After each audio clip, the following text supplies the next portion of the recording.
Hello and welcome to Penguin Live, where you have the best seat in the house for the best magic in the world. I'm your host, Eric Tate, and joining me this week is a creator, a performer, and inventor who's been one of the most recognizable faces in the magic industry for the last decade. He's given magicians the ability to shoot fire from their wrists, he's fooled Penn and Teller, and he's spoken about creativity to some of the biggest companies in the world, and now he is here to share his innermost secrets of magic with you. Please welcome Adam Wilber. Adam, how you doing? Very well. I'm honored to be here. This is great. I appreciate that intro. Thank you very much. We're super excited to have you here, Adam. I've been watching your stuff for a long time, and it's really great to have you here in the Penguin Studios. What are you going to share with us today? I got a lot to go over. So I'm content heavy. Every time I've watched a Penguin lecture, which I've watched lots of, I like the ones that cram a lot of content. I can pick and choose what I like. That's where I'm going with this. We are going to sort of start off with today's day and age. Right now, we're still in the middle of this pandemic. We're at the end of a pandemic, but the reality is a lot of people have gone to virtual shows. So I'm just going to start very briefly by touching on a PDF that I'll be giving everybody.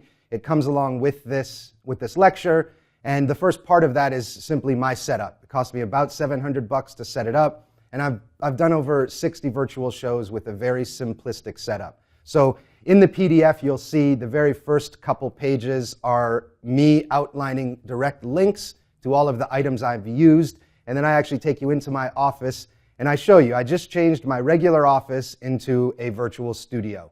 I did it on the cheap, but it still comes off as a very high quality to my clients. So I won't bore everybody with that. I will ask you to reference the PDF. It'll be the first 2 pages there. There's a video of me showing you and links. They're not affiliate links. I'm not getting any money off these. And by all means, if you want to replace anything, for instance, my webcam for a different camera, again, this is just the way I set up my virtual show. I did it very early on in the pandemic with the little money I had, and it's worked for me very well. So I want you guys to have that just because it is the times we're in. With that said, we'll dive right in, and I'll go through a couple of the tricks that I actually do in my virtual show. And we'll kick off with that, if that sounds good to you. Great. I got my trusty notebook here. Let's get into it. Awesome. So Eric, I'm going to have you help me. And again, in my virtual show, I'm working with just a desk, a computer in front of me, and 2 cameras. So the angle is a close-up angle. This angle that they're seeing, that you guys are seeing now, is a little wider than it would be, but you'll get the same effect. You might just see a little bit of things that look out of place because the angle is so wide, but you can see through those anyway. So with that said, Eric, I'll have you kick me off if you don't mind. I always like to gauge my audience before I start, see if we're on the same wavelength and see if we've got a nice little connection. And you're going to kick it off for me. I got 3 decks. You're going to choose which deck we start the trick with or the show with. And to be simple, we'll just call this deck 1, deck 2, and deck 3. So deck 1, 2, or 3. Which one do you want to start the show with? 1, 2, or 3? 2. 2. Is that this one here in the middle? Yes, that's the one in the middle. Unbelievable. This show is going to go perfectly. And the reason I say that is because if you named 1 or 3, the trick wouldn't have worked. See, these aren't actually even decks. I'm glad you did say that one because now we can start the trick. Perfect. Now let's get right into it. So this trick is themed and dedicated to my daughter. It's called Alina's Dream. My daughter's name is Alina, and she's kind of my creative muse. In fact, just the other day I was trying to invent a trick, and I said, Alina, if I gave you these, what would be cool to do with them? And I gave her a pair of earbuds, and she said, oh, it would be cool if you ate them. And I think it's a really cool way to get ideas for magic. Ask a child, what's magical about this? So this trick is my dedication to her, and it's a good representation of sort of the times we're in now, and I'll show you what I mean by that. If I mix these up, I'm going to look for something that will represent my daughter. Now for me, my daughter is my queen, so let's go ahead and use a queen. Queen of diamonds is a good start. Now 1 queen is good, but for this trick we actually need 4. So I'll take that queen of diamonds. If I get the middle, I can split it into 2 queens. That's queen of hearts and diamonds. If I shake those, I can get all 4 queens. That's the queen of hearts, clubs, spades, and diamonds. Now we can start the trick. Now I had said this trick is a good representation sort of what's going on in the world today. And what I mean by that is we all have obstacles keeping us apart from the people we loved. For example, let's do this. Clubs, hearts, spades, and diamonds. And we'll call these obstacles or challenges in front of each one. We're just going to represent them with a pile of cards, but we'll pretend that these are challenges keeping us apart. We'll start with the Queen of Spades over here. We'll put her right in the thick of things, right in the middle of all these obstacles and challenges. We square her up, and while it may feel like she's drowning and she has no control over where she can be or what she can do, with a slight change of perspective, we can get some magic to happen, and she vanishes from her challenges or problems. We'll do the same thing with the Queen of Hearts. Queen of Hearts will go right into the middle. As fair as we can, she goes in. Just a small shake and a bit of change of perspective, and just like the spades, she vanishes as well. Now, the Queen of Clubs is my favorite because we'll actually see the second that this Queen of Clubs vanishes from her problems. Just like the others, all three queens have vanished. And there's my daughter, the Queen of Diamonds.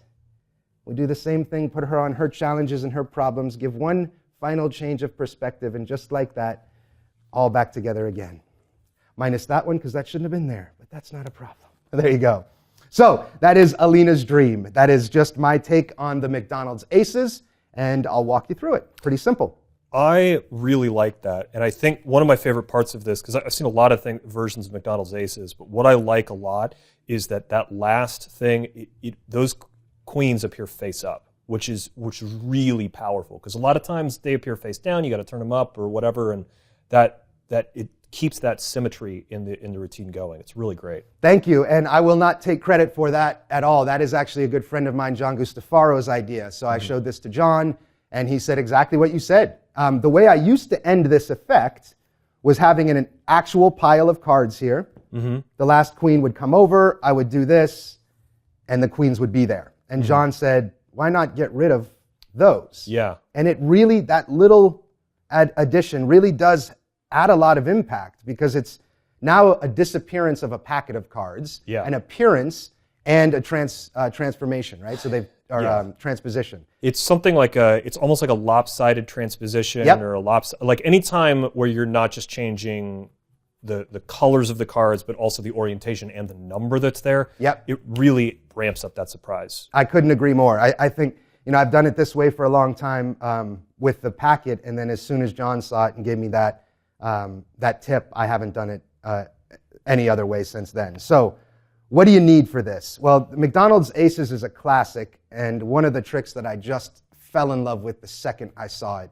It was one of those tricks that I couldn't stop thinking about. I would perform over and over, and I performed usually the classic method, which was double-faced cards, double stick tape, things like that. Just didn't quite fit what I needed as far as being able to perform practically. So I will walk you through what you need. You need a deck of cards and 3 duplicate queens. Now, for me and for explanation purposes, the Queen of Diamonds is always the untreated card, okay? So here, and I'll explain what that means, but here's the regular deck, and here are my 3 duplicate queens. Now, for these, I'm using friction spray. Penguin, I know, sells it. Mm-hmm. It is unbelievable what you can do with that stuff. It's expensive. Is this the Science Friction? Exactly, Science Friction Spray by Card Shark, I believe. A little bit pricey, but well worth its weight in gold. It basically allows you to rough and smooth cards. If you know rough and smooth, 2 cards touch together and they stick. This eliminates the need for a second card. So you can spray one side of a card and get the same effect as rough and smooth, which is awesome. Okay. For instance, if I wanted these queens to disappear out of this deck, with rough and smooth, one side of the queens needed to be sprayed, but then another side of these would need to be sprayed. With this, just the one side of the queens, and that will disappear. And all that's happening is that this is sticking to the card next to it. So if you don't know rough and smooth, do a little research, but essentially it's a chemical that allows 2 cards to stick together when they touch. So for someone at home who might be watching this who might not have Science Friction Spray or is waiting for it to come in the mail, they could do this with traditional rough and smooth methods. They would just have to treat other cards or figure out how to do breaks. This just eliminates that, so you can really put that randomly throughout the deck. Exactly right. Great. Yep. Excellent. And if you get it, your creativity will explode with ideas. There's a ton of stuff, and the project they give you goes through a lot of variations you can do. Love it. You could also use double stick tape. You are going to have to deal with a little clickiness and a little different handling, but double stick tape will work as well. If you're going to try and practice this now, just try and use, follow through, but anything I say that's treated, realize that means put a little stick of double stick tape. If you have a roughing stick, another great way is a white crayon. A white crayon works exceedingly well as a roughing stick. So lots of variations. I do recommend getting the Science Friction spray, though. So with that, there is also one other card that is treated that I think, that's the downside. Remember which card you treated, because they will disappear on you. But we'll go over that in a second, and you'll understand which one is treated. It doesn't matter which card it is. It's actually an indifferent card. And here it is. So Man, that's a testament to how good that stuff works. If you exactly right. Finding it. Man, that's exactly cool. right. Yep.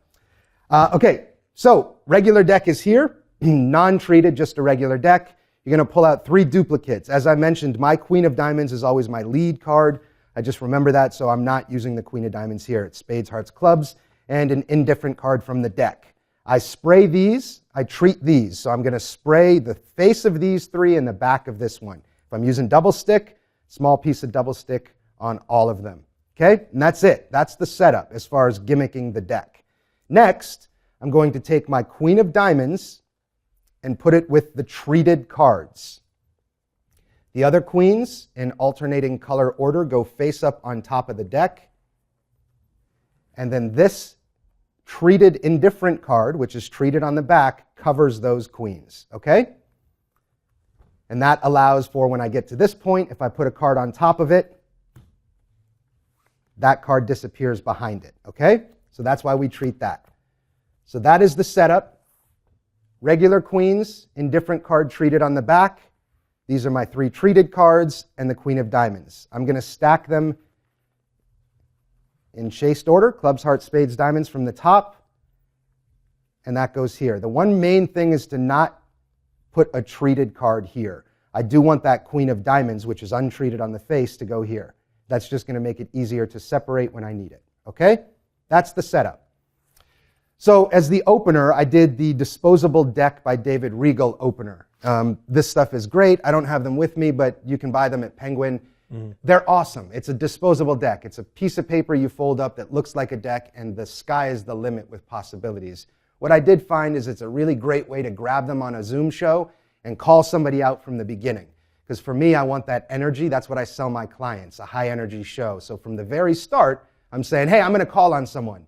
And now you see everyone pay attention, and I'm equivocating to the middle deck. Okay? I always put the real deck in the middle. I have the 2 disposable decks on either side, and I equivocate. I'm not going to go into detail on equivocate, Magician's Choice, but essentially I'm making them pick this one. I got lucky with Eric. He said deck 2. I have found in my performance, I've probably done this 30 to 40 times, probably 60% of the time they do say 2 to start.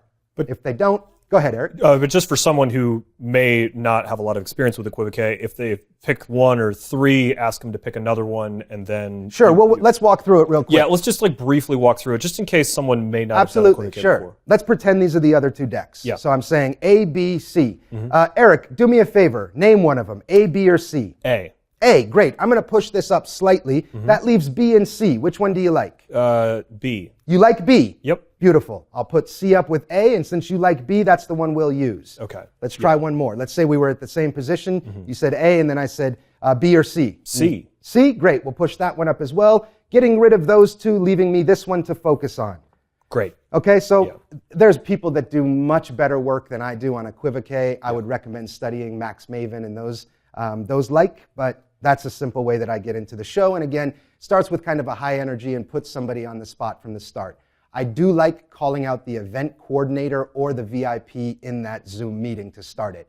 If they're playing along from the start of the show, everybody else in that room, in that Zoom meeting, is going to play along as well. So if you have the opportunity to get a VP or a president or even the event coordinator, call on them first. And that really lets everybody else know, hey, we're supposed to be paying attention. So I've now equivocated to the deck that I'm going to use and crumpled those up, tossed them aside, pause a beat, let them notice what has just happened, and then immediately I spread this. Now, obviously, I can't spread all the way because I'll flash those queens. So all I'm doing is spreading and leaving a big fat chunk at the end, and notice I leave my hand here. Because some cards are upside down, depending on the humidity and just other circumstances, it's pretty easy for those to spread, even if you have a chunk. So they're not expecting anything. All I'm doing is saying, hey, look, it's a real deck. And I leave my hand there. Square the deck up, and now we're going to get into the trick, okay? All I'm going to do here are some false cuts. This is a triple false table cut. Okay, I'm cutting over a packet, obviously cutting more than half just to make sure I don't accidentally cut to any face-up cards. I then take the right-hand packet, split that in half, place it on the left, holding a big break with my pinky. Right-hand packet then swaps, keeping that break as this goes directly to the table. This goes on top, and then for the last, that goes on top. I always do a little side cut. I was just going to comment on that. That is something you don't see very often when people are doing this swing cut, this triple false cut to the table, is stopping and doing an additional swing cut, because it's the same motion, but it breaks it up, and it's very convincing. Yeah, it adds a layer of deception. This looks great. There's nothing wrong with that, right? That's a quick, fast table cut, but that one added swing cut, break it up. Yeah, breaking up the rhythm, it's really something good. That's basically it. I might do some table. The beginning part is really, my internal dialogue for this is, I better shuffle the deck. So let me mix these cards up as I'm explaining about my daughter and the trick that's about to happen. So I'm not overemphasizing, I'm just mixing them up. Yeah. Which should allow this first production of a queen to be somewhat magical, because they've seen me mix. Now, what I need to do is produce just these 4 cards as one, okay? And if you don't do a pinky count, there's really no easy way to do this. You can't spread over 4 and get a pinky count, or a pinky break. You need to get a pinky count on 5 cards, okay?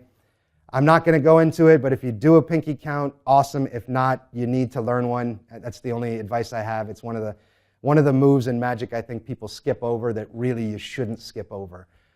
It allows me to count 1, 2, 3, 4, 5. That allows me to grab the 4 cards, not 5, 4, and show it as 1. When I'm doing a pinky count, I put pressure with my thumb on the top left of the deck.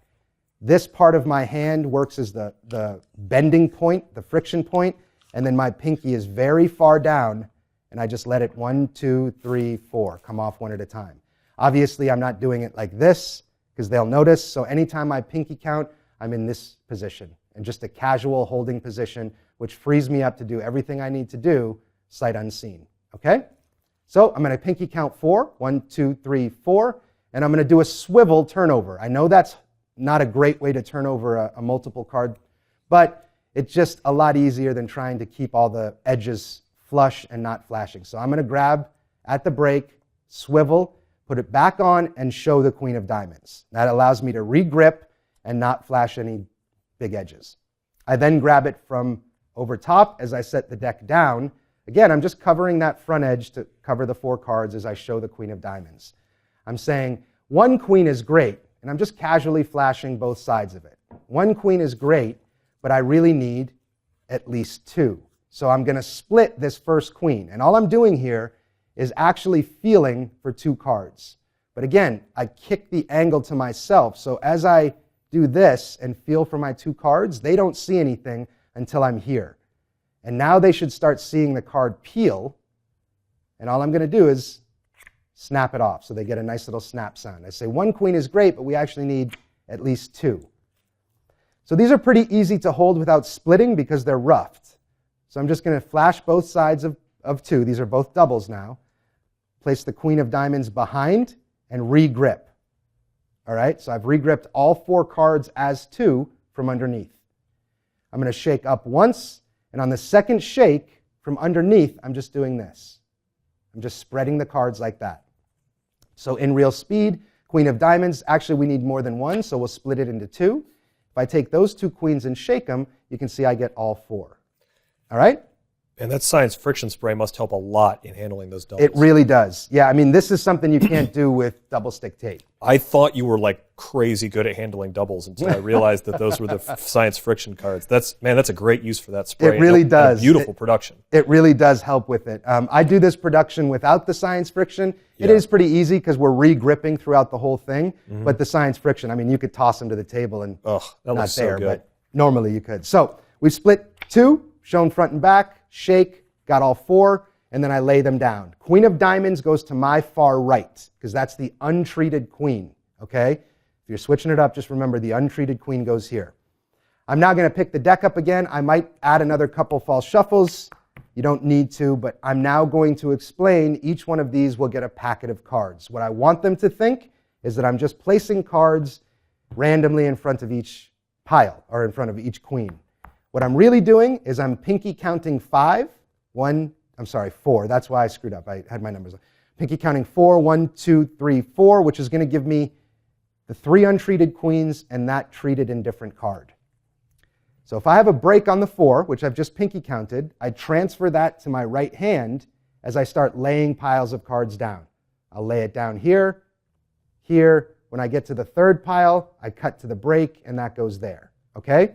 Few things that people are concerned about is the depth issue. These piles are much thicker than the last one. I've never had anybody suspect or say anything like that. So don't worry about it. If you are worried about it, one thing you can do is start with a big pile and then make them a little bit smaller and smaller as you get down to the end. But it's overkill. You're running when you're not being chased at that point.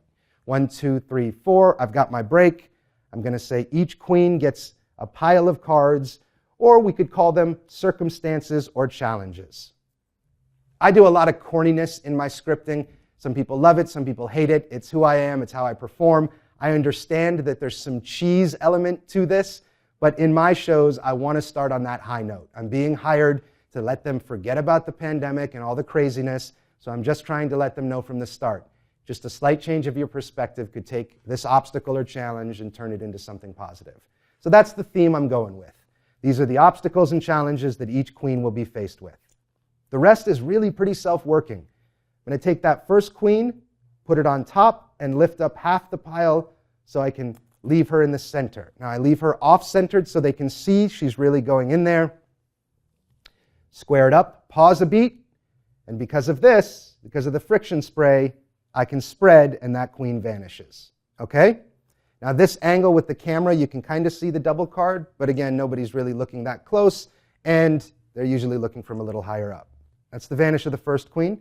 Second queen, I do a spread, a fan of that, and then casually show the back, just because I can, and in most McDonald's aces this is gimmicked, so I show the back, I put it in the middle, close the spread, pause a beat. One note is to not come over here because people will think you're lapping or you're ditching something. You really want to do all of the moves in front of the table. It's so clean that we don't want to give them some sort of false explanation. So keep everything right here. When I first started doing it, I would come over here and square up, and some mentors of mine said, hey, why do you keep going to the table? So it's a good note to have.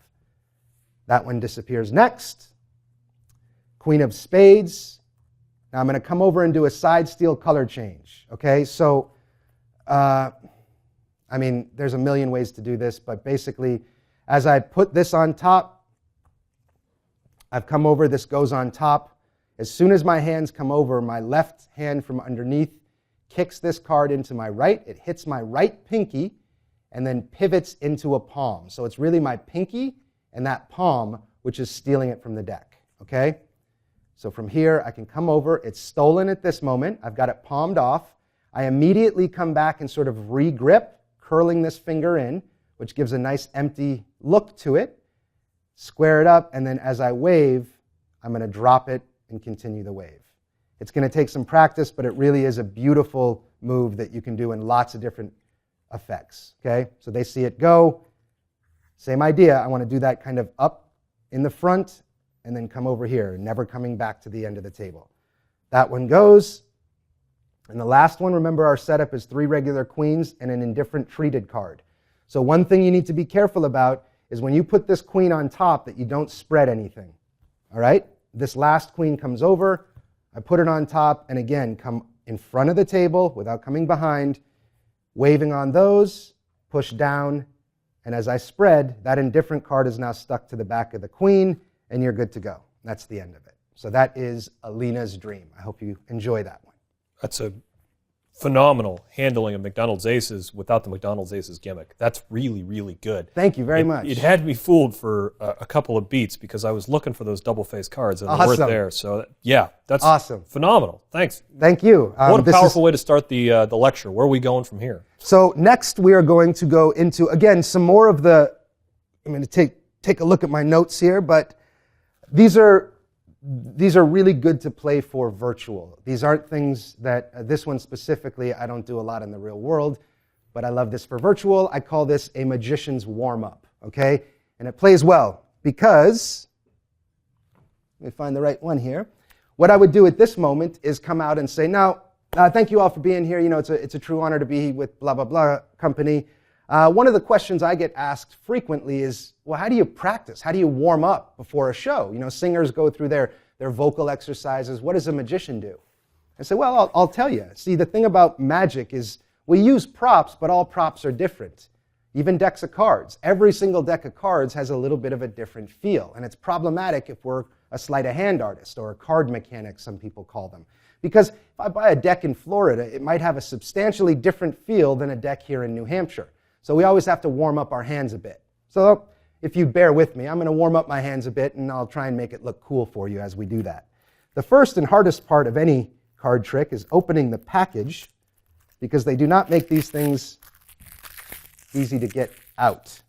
And as I say that happened to be the easiest deck I've ever gotten out. But any magician will understand it actually is pretty difficult. We got our little seal. What's the work on that? What's the work on getting the cellophane open pretty quick? Exactly. Actually, David Williamson has some really cool work because he opens it with one hand. Have you ever seen David Williamson open a deck? I have, yeah. It's wild. I'm like, how are you doing this? But anyway, so we open the deck, we get rid of the jokers, we get rid of the ad cards, and then, you know, as you start learning magic, or any cards really, you start learning the basics, shuffling, and then potentially cutting the cards. Then as you get a little more advanced, you might do cuts down to the table, right, where you can table cut them. A step further may even be a riffle shuffle, followed by some table cuts. So these are all different ways that you can cut, manipulate, and shuffle cards. Now they say a brand new deck needs to be shuffled 8 times before it's actually shuffled. So we'll make sure they're good and shuffled. And this is where it gets a little bit of the warm-up, showing off stuff. Bear with me if I screw it up, but this is how magicians really do sort of warm up their hands. Let's see if we can get this.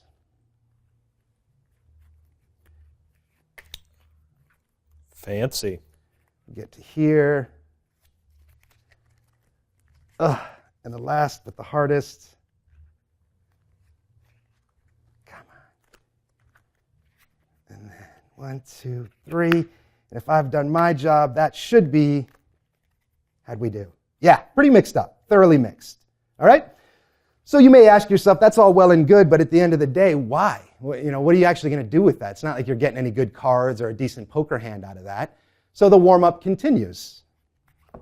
And it looks like this. If we wanted to get some decent cards, really all we'd have to do is take our hand and wave over the top of the deck, and there's a decent card. And ace is not a bad way to start. Ace number 1. Now, there's not really many games of cards that you can produce an ace or have an ace and win with it. So 1 is good, but let's try something a little more difficult. Let's go for 2 aces. Yeah, 2 is even better.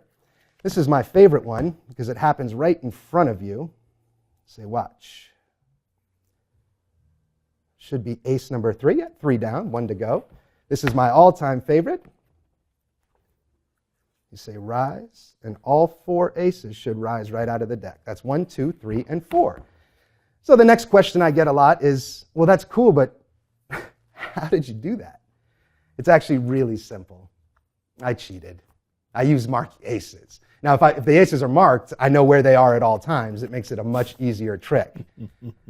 That's why you shouldn't play cards with strangers. But obviously, this is a problem. If I'm sitting here playing a game of cards or poker, or even doing a magic trick, and somebody says, hey, wait a minute, hold on. You got a red deck of cards here, but it looks like you're using blue aces. You're going to get in trouble.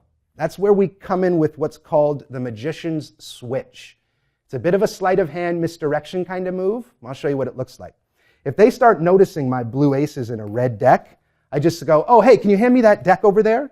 And the second they hand you the deck, you lay your aces down. The minute they start accusing you of cheating, you throw it back on them and say, I have no idea what you're talking about. I've never cheated in a game of cards, and I'm not going to start today.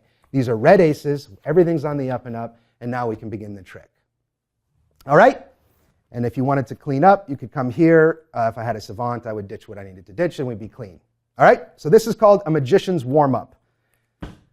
This one's a little bent because I made it last night, but let me walk you through what's going on here. I suddenly realized how it was so easy to get into that deck. You'd been in there before, hadn't you? So that's one thing I want to touch on is, was it necessary to do all this with a sealed deck? Yes. To start? Yes, it was. I agree.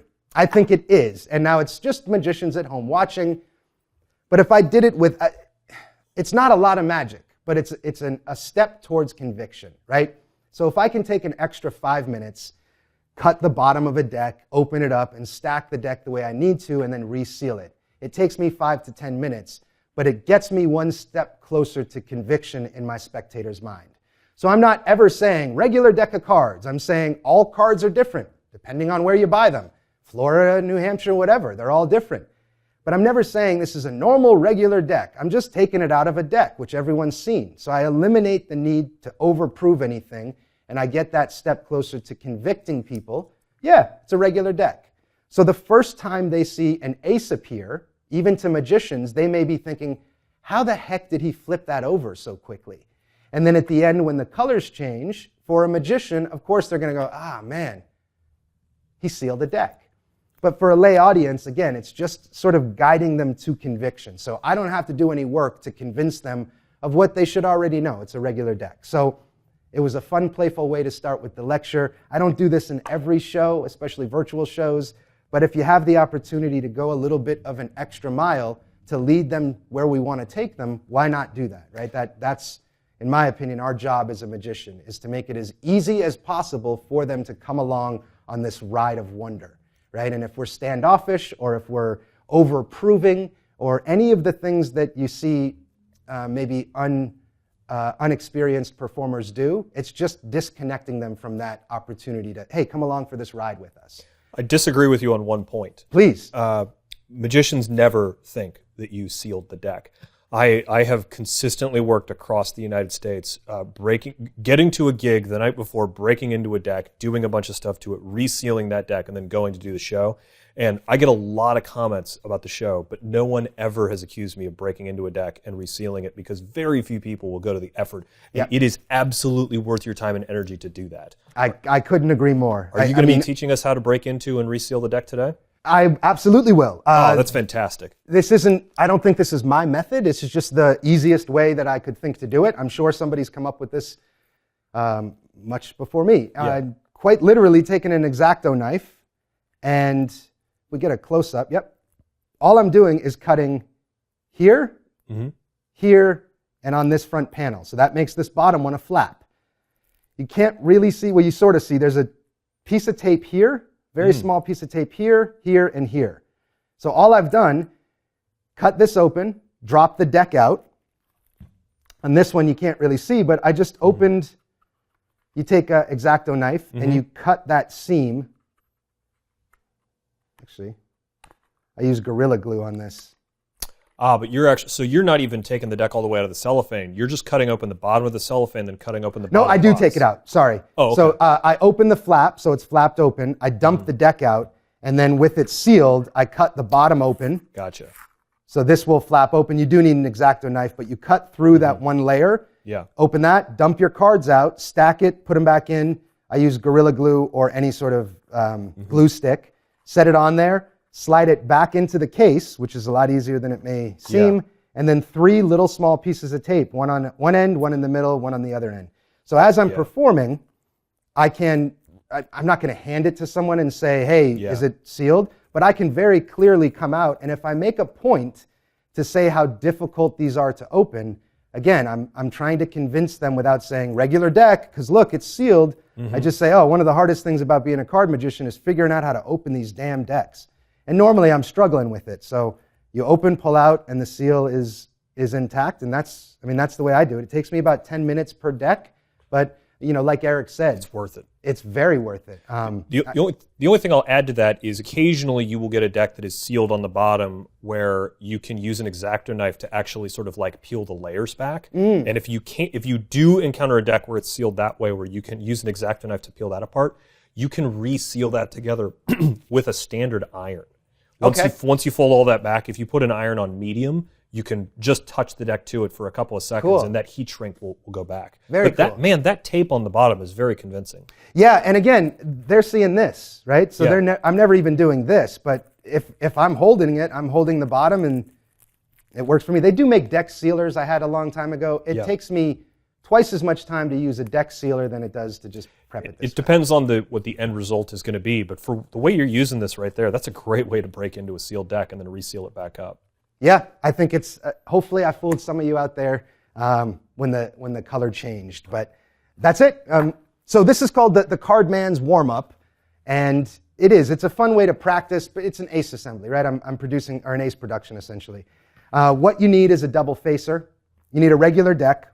A double backer? A double backer, yep. Okay. Regular deck, I pull out 4 cards just so it's not super thick. I pulled out a red 9 and a red 6 and a black 9 and a black 6, just so the deck thickness isn't 4 or 5 cards extra, because you have 5 extra cards with your double backer and the 4 blue aces. So what I'll do is I'll pull the deck, I'll shuffle the deck beforehand. And I do that for a reason, because I'll show you why in a minute, but I shuffle it beforehand, and then I do the setup. The setup is the 4 regular aces from the deck go in chased order from the top. Clubs, hearts, spades, diamonds. Okay? So that diamond is on the bottom. The double backer, which you really want a straight one. I just split 2 cards and glued it together, which is a little warped, which isn't great. That looks pretty nasty. But if you have a real one, use a real one. Oh, that's why. There's a big gap in it. Double backer goes on top of that. And then these 4 aces are all face up with a cover card in between each. Okay? So the setup, in different card, ace, in different card, ace, in different card, ace, in different card, ace. Those are all blue aces. Double backer, ace of clubs, hearts, spades, diamonds from the deck proper. Okay? Great. Now that we've got it set up, we've come out, and this isn't an easy trick by any stretch of the imagination, because the entire time we can't flash any of these cards.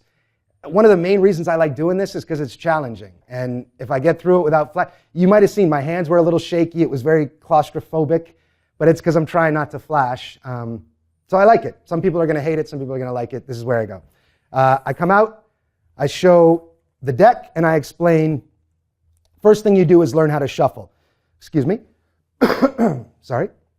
The first thing I'll do is some false shuffles. And all I'm doing is taking half the deck, down jogging that first card, and shuffling off, keeping it really messy so I can come where that down jog is, grab it as a break, and now I can cut to that break, and it puts me right back to my stock on top. Okay? So I come over and say the first thing you do is learn how to shuffle, and then maybe you learn how to cut the cards. And if you get a little more advanced, maybe you learn how to cut them to the table. That's called a table cut. We're doing that same false cut as before. And now I'm just going to do some shuffles, but I really just don't want to shuffle under about this many cards, right? That's my stock, so I just shuffle under that, which means I take a big pile of cards to the right, shuffle fairly, and then leave a huge block on the right and square them in. Do that a couple times. Then if you want, you can do some false table cuts. But again, I'm just trying to convince them. I'm leading them to conviction that they have seen a normal deck, shuffled thoroughly, nothing funny, nothing out of place. Okay? So overhand, blah, blah, blah, blah, blah. Then you may learn how to cut. Then you may actually learn how to cut to the table. Then if you're really good, you can start learning how to shuffle on the table. Now they say a deck of cards needs to be shuffled at least 8 times from new deck order. I think we did pretty well. Now I'm going to go into some flourishing, okay? Now, if you know any flourishes, by all means, use whatever you want. I'll quickly walk you through these. These aren't mine. These are just the ones that work in my hands. So the first one is a variation of Sybil, right? That's by Chris. Yeah, I think Chris Kenner and Troy Hoosier both were working on Sybil around the same time. And this isn't the proper Sybil. This is just a variation I do, which is I get a break in the back. I split the pile. So that's my position now. My thumb is holding those two. My left first finger is holding that. And now from up here, I'm going to split again. Okay? So split, split. That's now my position. I'm going to grab this packet, swivel this through, and that goes down on top. I'm going to swivel that out and on top, okay? So I'll do it a few times, and you can kind of just slow this down in slow motion and watch what's happening. But again, there's much better places to learn this. Okay, so the first, come over. And the only thing you need to keep in mind is that this second break, you can't cut too low here. So I'm always making sure when I'm looking, I can see where that first face-up card is, and I know I've got 4 cards under. So I'm just looking at the side of the deck, and I know that's about the amount of cards that I have to keep on top. And I just keep that in mind, okay? So as I'm going through these, I just keep that in mind. There's the first one. Now the next one is a Charlier with a variation. So I'm going to split the decks in half, but I'm going to take the half on my right and make that a little thicker. So I go from here, roll this over. My right first finger is going to pull down, push up like I'm doing a Charlier. This is really hard to do slow. Yeah. So, yeah, this is, if I recall, a lot of these moves you need to sort of do at speed. Yeah. Because they require momentum to exactly continue the action of the packets. Now I got me all confused. So I'm just going to do it. You're going to slow down. You'll slow down the action. But basically, I'm coming over. That's it. So the left hand is going to do this. It's a Charlier, but spin the top packet. Okay? So practice your Charlier, and then you're spinning the top packet. Charlier, fingers move, so just my thumb and first finger are gripping that packet.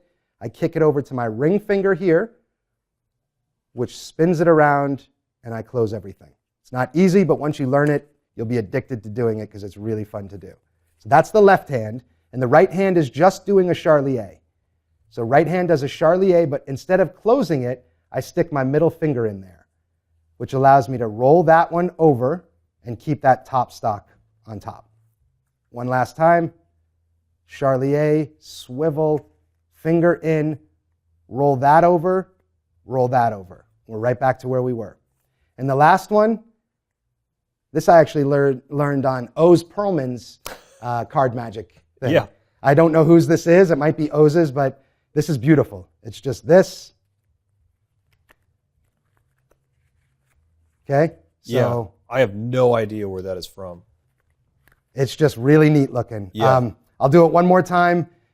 It's not easy, but by Oz Perlman, Born to Perform, he goes into great detail. It's where I learned it. But again, just keep this in mind. All I'm doing is some really cool, flourishing, flashy stuff without showing these and without changing the top stock. And I will say, Chris Kenner's, I think Chris Kenner was the first one to publish Sybil, and the Sybil that he does is really good for what you're doing here because you can get such a big packet on top without having without worrying about flashing. Yep.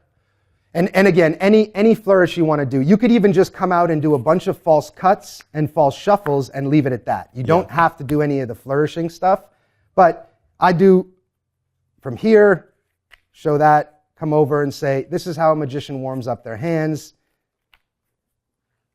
And it's just got a nice sort of flow to it when you can get it right. So we've got to this point, we've done our flourishes. Mm-hmm. I end with some false cuts, and then I flip the deck over and show, that's John Gustafaro's ballet cut, which is beautiful. Buy everything from John G. because so good. He's a beast.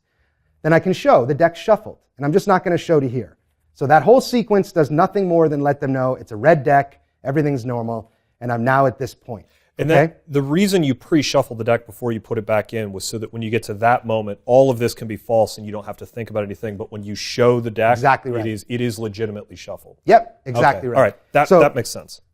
These shuffles that I do in there, I'm usually pretty nervous when I'm doing these, so I'm not getting very thorough shuffles. Yeah. So if I go here, it's going to be big, blocky chunks of cards. So you're exactly right. The pre-shuffle just lets me go, yep, they are shuffled. Yeah, okay. So I'm now at the I'm now at really the starting point of the effect, okay? I'm going to say, well, what is that good for? Nothing unless you can do something with it. So I'm going to come over, and as I'm talking, I'll gesture, showing my hand empty. What does that do? Well, nothing unless you can do something with it. So if I wave my hand over, I'm going to do Erdnase here. Erdnase color change. Hand is empty. As I turn it over, it pushes this card forward. It's not this, right? It's push it forward in the turning of your hand. So as I turn my hand over, that's when that card should get pushed over. A lot of people come here and push forward, and that to me is very telegraphed. It's obvious to what you're doing. So if you can eliminate that by gesturing as you talk, well, naturally I have to turn my hand over now. So if my pinky hits it as I turn it over, it gives me the space I need. Once it's pushed forward, the palm of my hand is going to pull that ace back under cover of my hand. The second I feel it clears this edge here, the second you feel it clear, I can then with this finger push forward at the same time that that comes down. I won't go into too much depth, but it's the Erdnase color change, right? Show your hand empty, blah, blah, blah, gesture, come over, show the card, it changes. This goes directly to the table. As I'm putting this to the table, I'm pinky counting 3. 1, 2, 3. Okay, so that goes to the table. I now have a break on 3 where I can come over, cut once, cut twice, and without moving my hand away, the minute I complete that second cut, I go into a side steel color change. Okay, so it goes from here to show again. If you want, you can leave your thumb there, and you get a really beautiful change under your thumb, okay? That's great. So I've come over 2 cuts. I come back over and say with just a wave, you'll see that next ace appear.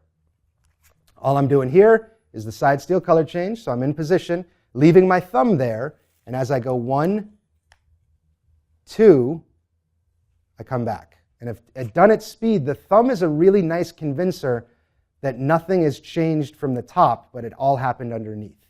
Okay? So I've done the second one, side steel color change. One variation of that is to come over here, grasp it here as you point. So what I'm doing here is pushing it deep and clipping it with my pinky as I point. So you don't flash here, but you can point here showing I've got it clipped in this position, and now as I come over, I can just drop it, and it looks like it just magically appears. Okay? So I'm coming over, pointing, and it looks like it just appears. So there's number 2. Now I'm going to false table cut. I've still got my stock on top. Now this I learned on the Bill Malone on the loose set. I forget who he credited for this, but this is one of my I think this is one of the prettiest moves in card magic. This is the Marlowe rise, rise, rise move. Marlowe rise, rise, rise move. Yeah. I love this. I mean, when you do this to a lay audience, it's one of those that they cannot wrap their head around. So I'm going to come over, show my hands empty, say rise. First one comes up, okay? And all I'm doing here is this. Okay, it's a very light touch. I'll come this way so you can see a little better. It's a very light touch where this part of my hand and this thumb are going to just pick up that first card. Okay? That's the action. This is the cover. As soon as it's picked up, this hand comes over, I'm curling this in, and I sort of casually rest here. Deck is not vertical. It's a little kicked off to the side, because if I naturally place my hand, it goes that way, not this way, right? So I say rise, and I do this with my hands up to show the hand's empty. As I come back down, both hands cover. I've now stolen that top card, curled my fingers in, and come back to rest. The angle here is flashing, but on a face-on angle that wouldn't. So that's it, the first one here. Now, I need to get rid of this card and get rid of this card, okay? So I'm going to pick up half the deck, lightly push that card over so you don't spread the card underneath it. As I'm doing that, my right hand grabs this pile, depositing its card. Left hand comes over, cuts that packet in half as I slam it down and slam it back down. Okay? So it looks weird, but it's speed. It's very copacetic. So rise. There's the first one. Drop it. and square up. And notice I'm always squaring up because I'm playing with fire here with that one, right? So squared up. And that one is just so pretty, I do it a second time. I've played around with showing the palms empty, coming over, tapping and tapping. So there's different variations you can do, but it's all rise, rise from Marlowe. So rise, there's that one. Same idea, comes here, here, here, and here. And now we're done. The trick essentially is finished. I can spread the deck. Everything looks copacetic. Now, if you're doing this for magicians, this is the moment where hopefully the effort you put into sealing the deck has the most impact. How does the trick work? People always want to know the method. It's very simple. We just mark the aces. It makes it a lot easier to find. Let that hit for a beat. One thing I forgot to mention, this ace of diamonds needs to be on the bottom when we do the switch, but I'll show you. Normally, I would have stacked these so they're in chased order as well. Clubs, hearts, spades, diamonds. So when I turned them over, we're in this position. Now, scoop the deck up. And this one you don't need a pinky count because I can say, oh, we've got 4 blue aces. The problem is we're using an entire red deck. Now I'm just citing 3, 4, 5. I need a break under 5.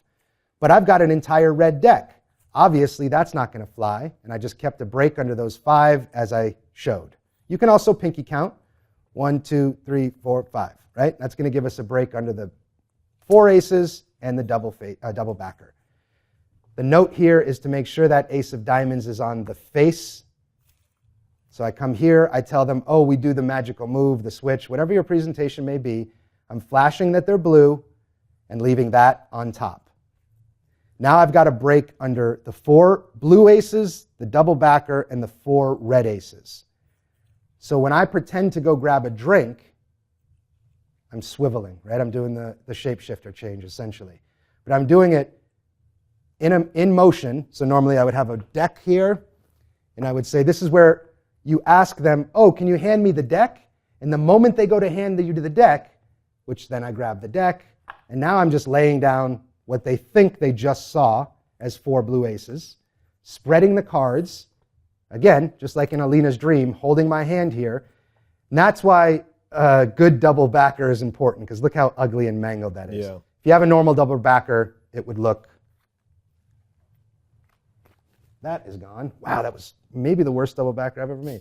That's the way it should look. Mm-hmm. So you can get to this point, you've laid them down, I spread the cards, I leave it there, pause a beat, and then you let them know everything's on the up and up. So now we're dirty. We've got a double backer and 4 blue cards we want to get rid of, but it's very simple. I'm going to come over here. As I'm grabbing these cards, I'm pinky counting 1, 2, 3, 4, 5, and as I grab the cards, I dip and those go onto the floor, and now I'm golden. Yeah, Okay? in a virtual show, that ditch is really good. No one will see it. Exactly right. In virtual, I have a savant, but yeah, I mean, use your environment to your advantage, and that's a perfect example of that. So that's called the magician's warm-up. I know it's a lot. That's probably the heaviest sleight of hand stuff I'll be doing, and it's for anyone out there who loves the knuckle-busting stuff. The other stuff we're going to get into is a lot easier. It's a good routine, and I think a really good use of... There's moments in there where you should pinky count and moments where you should spread count. As a matter of fact, that you said you could pinky count during that, like citing that last 5 to switch out. But I would use a spread count there because it actually makes sense. You need to spread to show everyone that this is a red deck. So go ahead and use that action. Adam, that's a great ace production. Hey, thank you very much. It's let me get these. Excuse my rudeness. It's again, for me, if I'm not having fun doing what I'm doing, then the audience won't either. You know, so that's an important note in performing in general, is that you have to pick stuff you can do, but you have to pick stuff that's fun as well. Excuse me, sorry. So I'm going to change the layout of the lecture a little bit because I want to show you something that touches on that precisely. The idea of having fun in your performances. The next bit I will show you is not normally something I do in my virtual shows, but it's a great example of I don't know where this presentation is going to go until the end. So it keeps it really fun for me.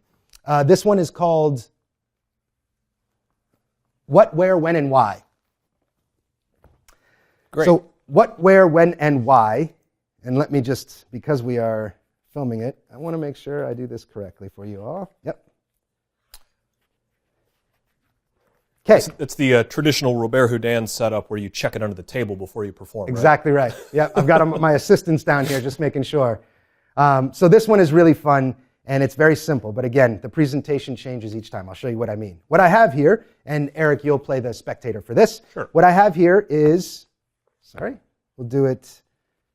I have 4 playing cards and a little envelope. We'll get to the envelope in a minute. But the 4 playing cards are, it's sort of imperative that you do this correctly. You're going to do all the magic in this, and it's not very hard. You just have to name the right card. There's only 4, so it's a 1 in 4 chance.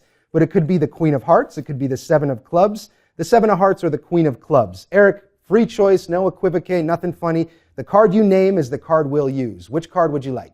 7 of Clubs. The 7 of Clubs. I am so happy this worked out. I got to be honest, it doesn't always work. Like, for instance, if you said Queen of Hearts, 7 of Hearts, or Queen of Clubs, it wouldn't have worked. It had to have been that 7 of Clubs, so I'm glad you named it. You probably got a few questions, like prove it. I have some questions too. The first one being, wait, when did the cards disappear? And the next one being, why aren't there any faces or backs? And where did they all go? And what the heck is even happening right now? Well, I'll be honest, the answer's been sitting in front of us the whole time. You said the 7 of Clubs, is that correct? Correct. Interesting. Oh, wait a minute. Look in the wallet. Well, I said in the wallet was a little envelope, and the cool thing is inside that envelope is the 7 of Clubs, and only the 7 of Clubs. So there you go. That's what, where, when, and why wallet. Thank you very much. The reason I like this is I don't know what the presentation is going to be throughout the trick. It's new to me every time. I don't know which words are going to pop up. So I get a little bit of ad lib without having to dramatically overthink what's happening in the routine. Okay, and this is really simple. You can make this at home. A buddy of mine, Justin Miller, and I we sat down to a jam session and wanted to create something, and this took us in a different turn, and this is what we came up with. So I made it myself. What you need are a blank card that you're going to put look in the wallet on. And these are just stickers I got at Walmart. Mm-hmm. You could also print them on. Blank card with that. You're going to need, well, we'll do the cards first. 4 blank backed cards. Okay? These are all blank backed. And you're going to put when, what, where, and why on those cards. Next, you need double facer that matches 2 of the cards and a second double facer that matches the other 2. Pretty simple. The red one goes on one, the black ones go on the other. The way I have it set up is I know if I open the flap this way, it's the low card. If I open the flap this way, it's the high card. Set it up however you're going to remember. Same with this one. Low card, flap open, high card, flap down. And on mine, I have a little mark here. This says 6 of Clubs. It's for a different trick. It's a Mark Oberon trick. But 6 is spelled S-I-X, which is 3 letters, which makes me remember the red one is in the 6 side. This one has a king on it. King of Clubs is black. Mm-hmm. So I remember the black one is on this side. Remember any way you want. It's a Himber wallet, a V-fold wallet. Mm-hmm. And then these cards start all face up, and the back card goes on the bottom. So that's my setup from the start, okay? This goes in one side. It doesn't really matter what side it is. And as I come out, I say, look, we've got some playing cards and an envelope. We'll get to that envelope in a minute. And now I know the king is staring at me, so it's black side up. If I need to switch it, I just come over and pick the wallet up that way, and then I open it that way. So just know what side is facing up. Black is facing up. And then I'm going to show all 4, 1, 2, 3, 4, doing a little bit of an Ascanio, right? Just showing singularity, where really I'm hiding that behind, okay? So I have 4 cards, 1, 2, 3, and 4, and you get to make the decision. You only pick one. The one you pick is blah, blah, blah, blah, blah. And then I casually do a frustration count. And it's a 1 in 4 chance. So in all honesty, you've got pretty good odds. Which one would you like? Now, whatever one they say, I'm going to move to the top. The hardest one to move is the one that's concealing the backed card. So let's say they said Queen of Clubs. I push over, show the Queen of Clubs. I think this is called the Christ alignment. Yeah. Christ alignment move. All I'm doing here is taking this, using my fingers to push it up so I can swivel it out, and that card stays on the back. Okay? So that's only if it's the card that's covering the back card. If it's any of the others, you just take it and move it to the front. Careful not to flash the back, but it goes to the front. And I say, excellent, that was the right choice, perfect decision. Now what I'm going to do is buckle the bottom card, okay, and get a little break under it. So I'm buckling the back design card so I can steal this card and that back design card at the same time, which then allows me to show these, point, and flash that back again. Okay? So let's say they said the Queen of Hearts. I say, great, Queen of Hearts. Do you want to change your mind, or are you happy with that? Excellent. The Queen of Hearts is actually the right one. So I'm going to steal, and as I steal, I'm squaring up. Okay? It's the right one because if you would have picked any of these three, the clubs, the Queen of Clubs or Seven of Hearts, the trick wouldn't have worked. Now I'm going to turn this back over and leave it up jogged. So when I square it all up, I can catch a break. Okay?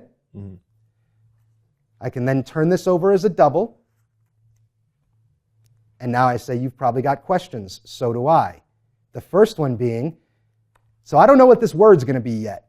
This is the first part where I go, what the hell is going on here? Right? That happens naturally. Now you can't do this because they'll see it. So instead, I say, what the heck is going on here? Turn it over. Where the heck did the cards go? Why aren't there any faces or backs? And when did they vanish?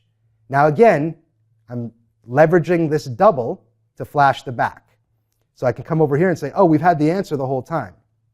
In my mind, I want it to look like all of these are printed on both sides. And I think it's a nice little clever way to show, oh, these are all by not overproving, by just pointing. Actually, we've had the answer here the whole time. I square all these back up and place them down, and at this moment, they're expecting this to be the queen, and you go, oh, wait, look in the wallet over here. Now, I remember what card did you even say? Queen of Clubs, I think, is what we went with this time. So for this, I know it's king because it's black, so I just open this up, take the envelope, turn it over, let it fall out, and show it's empty. Okay? It's very simple. Not a whole lot of moves. I'll do it one time sort of at speed without the reveal, just so you can see the moves. These come out. I say, I have a bunch of cards here, actually 4 to be exact. Now, you make the decision for yourself, and it's the only one of them is the right decision. So which one do you like? Seven of Hearts. The Seven of Hearts? Perfect. Seven of Hearts. Now, I'll give you a chance, if you'd like, to change your mind. Are you happy with the mind you have? Seven of Hearts? Perfect. Now, I know it sounds a little weird, but if you would have said any of the other cards, for instance, if you would have said the Queen of Clubs, Seven of Clubs, or Queen of Hearts, the trick wouldn't have worked. The reason being, the Seven of Hearts is the correct card. Give yourself a round of applause. No, I know. You've probably got some questions like, well, I've got some as well. For instance, where did the cards go? And what the heck happened to the faces and the backs? And when did they vanish? And why aren't they here anymore? Well, the answer's been sitting here the whole time. Look in the wallet, you then go, and that's it. So that is what, where, when, and why. I hope you enjoy it. Make them up yourself. These aren't on the market. Maybe at some point they will be, but honestly, for $5, you can make these yourself. There's some really good choreography in there that's leveraging the orientation of the cards to really show those backs again. You could probably, if you didn't have access to a Himber wallet at home, you could probably make that up with a double envelope. Absolutely. Like Black Door or any one of the other ones. You don't even need take a regular pay envelope, glue it together, stick it in a normal wallet, and just know this side is black. If I flip it over this way, it's red. And you just be careful on the handling, but you can just glue 2 envelopes back to back. You've got a 4-out envelope at that point. I think we're going to see a number of magicians just popping this into their wallet for an everyday carry, because that's an easy trick to make up, and it's a nice little routine. And if you do go through and you can buy really dope 4-out envelopes. Oh, yeah. By all means. You need 4 outs, right? Yeah. Anyway, you don't even need an envelope. You could have them one on the back of your necklace, one on, any 4 outs that you want. It's just for this, It's very clean, compact. I can stick that in a case and I have 3 to 4 minutes of magic. It's a great little routine. Thanks so much. Where are we going next? So next we are going to, I believe, my version of cylinder and coins. This isn't a full-on routine, but this plays very well with Zoom. I like cylinder and coins. I'm excited to see where this is going. I've been playing with cylinder and coins off and on for years, and so I always like to see what people do with it when they experiment with it. So let's take a look at your cylinder and coins. Okay, so again, this is a Zoom performance for me. So if you catch a flash or something that you might not supposed to be able to see, then so be it. But I'll walk you through it. I'm new to the cylinder and coin plot, so this is just one of the first iterations I came up with. So I've got a little friend here that's going to help me. He's a cork. I know it sounds a little goofy, but he's very shy. He's not really apt to come out and perform unless he's egged on. So if you guys wouldn't mind, everyone put your hands together and we'll see if we can get the shy cork out. Hey, you want to come out and do that thing we did? No, they're all really nice people. No, don't be shy. Here, they'll clap for you. Listen. Now the audience is applauding. I say 1, 2, 3. Nice, good job, beautiful. You're ready to play. So this trick uses my little friend, the shy cork. It uses a little cylinder, if you will, and then it also uses these, 3 coins. That's 1, 2, 3 coins, a little cork, and a cylinder. The effect is quite simple. We're going to stack the 3 coins, and we'll place them inside of the cylinder, just like that. We'll put that off to the side, and we'll focus just on that little cork. So again, to reiterate, we have 1, 2, 3 coins, a cylinder, and a cork. All we have to do is wave, and you'll see the second the cork changes into the coins. Of course, leaving the cork under here. Cork and 3 coins. Now that was so cool, let's try it again. 3 coins and a cork. This time the cork will start in. Did that go in? Yep, good. It'll go in the cylinder, and one at a time, these coins will go to join it. That should be coin number 1. Coin number 2. That's 2 down, 1 left. The last one's cool because it's visual, and that's all 3 coins under the cork. Now, if we reverse that action, you'll see 1, 2, 3 coins and a cork. Using a cork, 3 coins, and a little cylinder. Now, he did such a heck of a job. Let's see if we can see him back home. Come on. 1, 2. There he goes. That's the cylinder and coins shy cork. Hope you liked it. I don't have my savant, so I got to get that.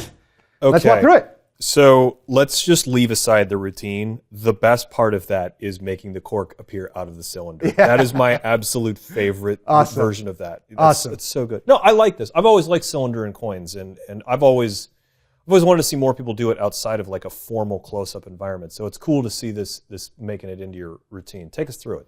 So I have a bunch of work on this. This is the first phase of what I'm building out to be a 3-phase cylinder or coin. That's playful, that animates the objects, but I wanted to at least show you phase 1 as it's in the development process. And I'll show you what it looks like. For anyone that doesn't know cylinder and coins, it is a stack of 3 coins. Carney, right? So this is called a Ramsey stack. John Ramsey is the one who created this. John Carney popularized it. I think it's in Carnicopia is where his is, and that's a routine that a lot of people do. Now my question for you is your Ramsey stack, is that a solid stack or a loose stack? Solid stack, yep. Okay. Because there's a variation of this particular gimmick that people may not be aware of where the middle coins move. They're like it's on got a pins little and stuff. dowel drilled through, so those coins can actually, I mean, if I did this, that would look like the stack. They would jiggle a little bit. Yeah. No, this is just the sealed glued stack and regular coins, 2 corks. If there are a number of makers who make these. I know Jamie Schoolcraft, Todd Lassen, they all make those. But if anybody is at home and wanting to perform this type of routine, you can literally go find a friend who has a machine shop and have them just drill holes through dollar-sized coins and then just super glue these together. Yep. That's how I made mine. Literally a friend of mine owns a machine shop and I was like, put a big old hole in these coins. And these you can get at Hobby Lobby, my favorite store of all time. Mm-hmm. I got mine from Justin. Justin Miller has a bunch of beautiful work. He sent me this as a gift, and it was the first time I ever sat down with this plot in general. Yeah. And I get how people like and dislike it. I understand both sides of it, but again, to me, if we want our audience to have a good time, we have to be having a good time. I have a good time when I perform this, so I perform it. It's fun for me. and the audience can see that I'm having fun. So if I can give you one piece of advice throughout this entire lecture, make sure that the material you perform, first and foremost, is not for you. It's for your audience. And make sure you enjoy doing it. We see a lot of magic on social media these days, which is great. I have no quarrels with anyone doing whatever they feel is right. The problem is, Michael Amar said it very well.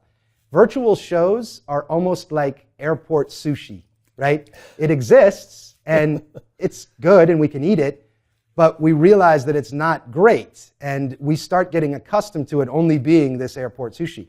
When we see a lot of the social media magicians today, they're fighting an algorithm. So the content they're posting is not for them, it's not for their audience, it's for an algorithm. So they get the most views, likes, and shares.